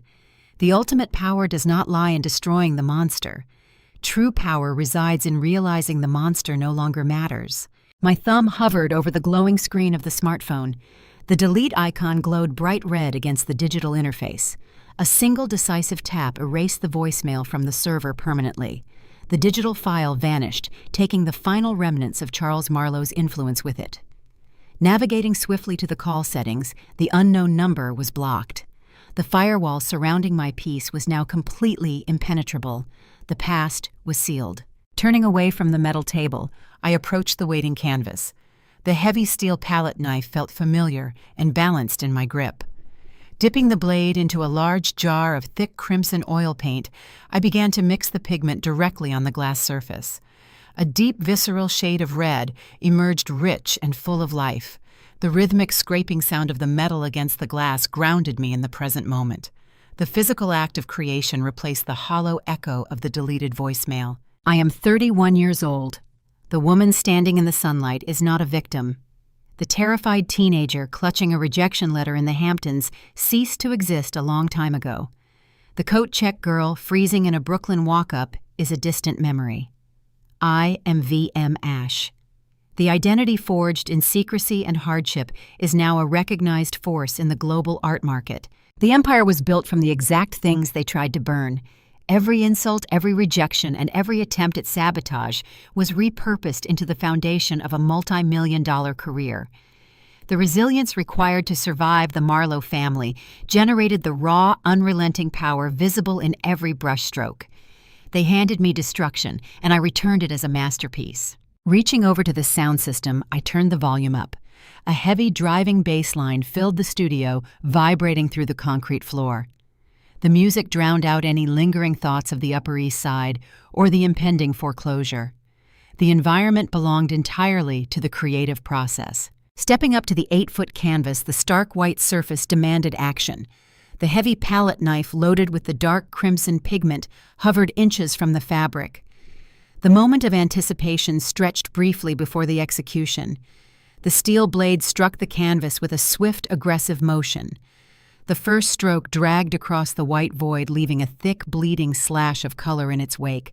The physical exertion required to move the heavy paint felt incredibly satisfying. The ashes are gone. The cold winds of the past cannot reach the interior of this fortress. The legacy of Charles and Sylvia Marlowe will vanish into the footnotes of a bankruptcy filing. The story moving forward is unwritten, unconstrained by the toxic expectations of a broken hierarchy. The fire is entirely mine now, and it is burning brighter than ever. I often sit in quiet meditation, listening not just to the stillness of the room, but to the collective heartbeat of our modern world. When I observe the current state of American society, I see a culture moving at a frantic, breathless pace. We are a people obsessed with accumulation of wealth, of status, of pristine public images. Yet beneath the polished veneer of sprawling estates and curated social media feeds, there is a profound spiritual starvation. We have forgotten how to tend to the roots of our most sacred institution, the family. The story of Vivian Marlowe and her father is not merely a tale of high society drama or a satisfying financial revenge. It is a modern spiritual parable. It holds up a harsh, uncompromising mirror to the values we practice within the walls of our own homes. In America, we are often conditioned to view success through a corporate lens. We measure it by return on investment, prestigious degrees, and zip codes. But when we apply this transactional mindset to parenting, the spiritual damage is catastrophic.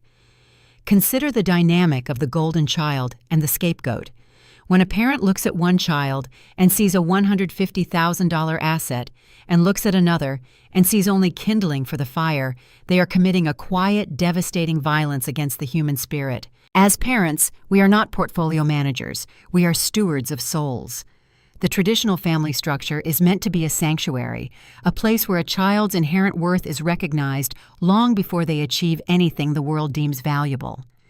Fairness is the soil in which trust grows. Emotional awareness is the sunlight that allows a child to stretch upward. When we deny these basic spiritual nutrients, we force our children to grow in the dark. Yes, Vivian survived. She cultivated a fierce resilience and an unshakable wisdom in the freezing walk-ups of Brooklyn. But true resilience should be a shield a child learns to carry, not a weapon they are forced to forge because their parents brought a war into their bedroom. This story also speaks volumes about the spiritual rot of dishonesty. Charles Marlowe was a man who worshipped at the altar of his own reputation. He spent 50 years building a facade of power, eventually stooping to forgery and fraud to maintain the illusion of success. In our society, it is so easy to fall into this trap, to care more about what the neighbors, the congregation, or the investors think than about the truth living inside our own homes. But the universal law of cause and effect is absolute. A house built on lies will inevitably collapse under its own weight. Morality is not a costume we wear to a black tie gala. It is the quiet choices we make when no one is watching. If we teach our children that image matters more than integrity, we set them on a path toward moral bankruptcy. We must lead by example, demonstrating that taking responsibility for our failures is far more honorable than fabricating a deceptive success. The most profound lesson here is about the nature of the fires we build. When you burn a child's passion, when you dismiss their dreams as a stupid hobby because it doesn't align with your ego, you do not destroy their spirit. You merely teach them how to harness the flame without you. Vivian took the ashes her father gave her and painted a masterpiece. But the tragedy belongs to the father. In his arrogant desire to keep himself temporarily warm, he incinerated the only authentic connection that could have sustained him in the winter of his life. Stories like this one are vital. They awaken us from our cultural slumber and challenge us to look deeply at the seeds we are planting in our own families. We share these narratives to cultivate wisdom, to warn against the darkness of ego, and to celebrate the indomitable strength of the human spirit. If you find value in these reflections, if this journey resonates with the deeper truths of your own life, I invite you to join our community. Please follow the channel Blueberry Revenge. Here we will continue to explore the profound, sometimes painful, but ultimately healing stories that remind us of who we are, and more importantly, who we can choose to become. As you step away from this story and back into the rhythm of your own life, I ask you to take a moment to look at the hearth of your own family. Every word you speak to your child, every glance of approval, every moment of dismissive silence, these are the logs you are placing onto the fire of their developing souls. Are you offering them the steady, enduring warmth of unconditional love? Or are you simply using their dreams as kindling to feed the fragile flames of your own ego? When the bitter winter of life inevitably arrives and the external world strips away our titles, our wealth, and our carefully curated reputations, we will all be left seeking shelter in the relationships we have built. The fire you are tending today will be the exact one you must sit beside tomorrow. Look closely at the flames in your home. What exactly is burning?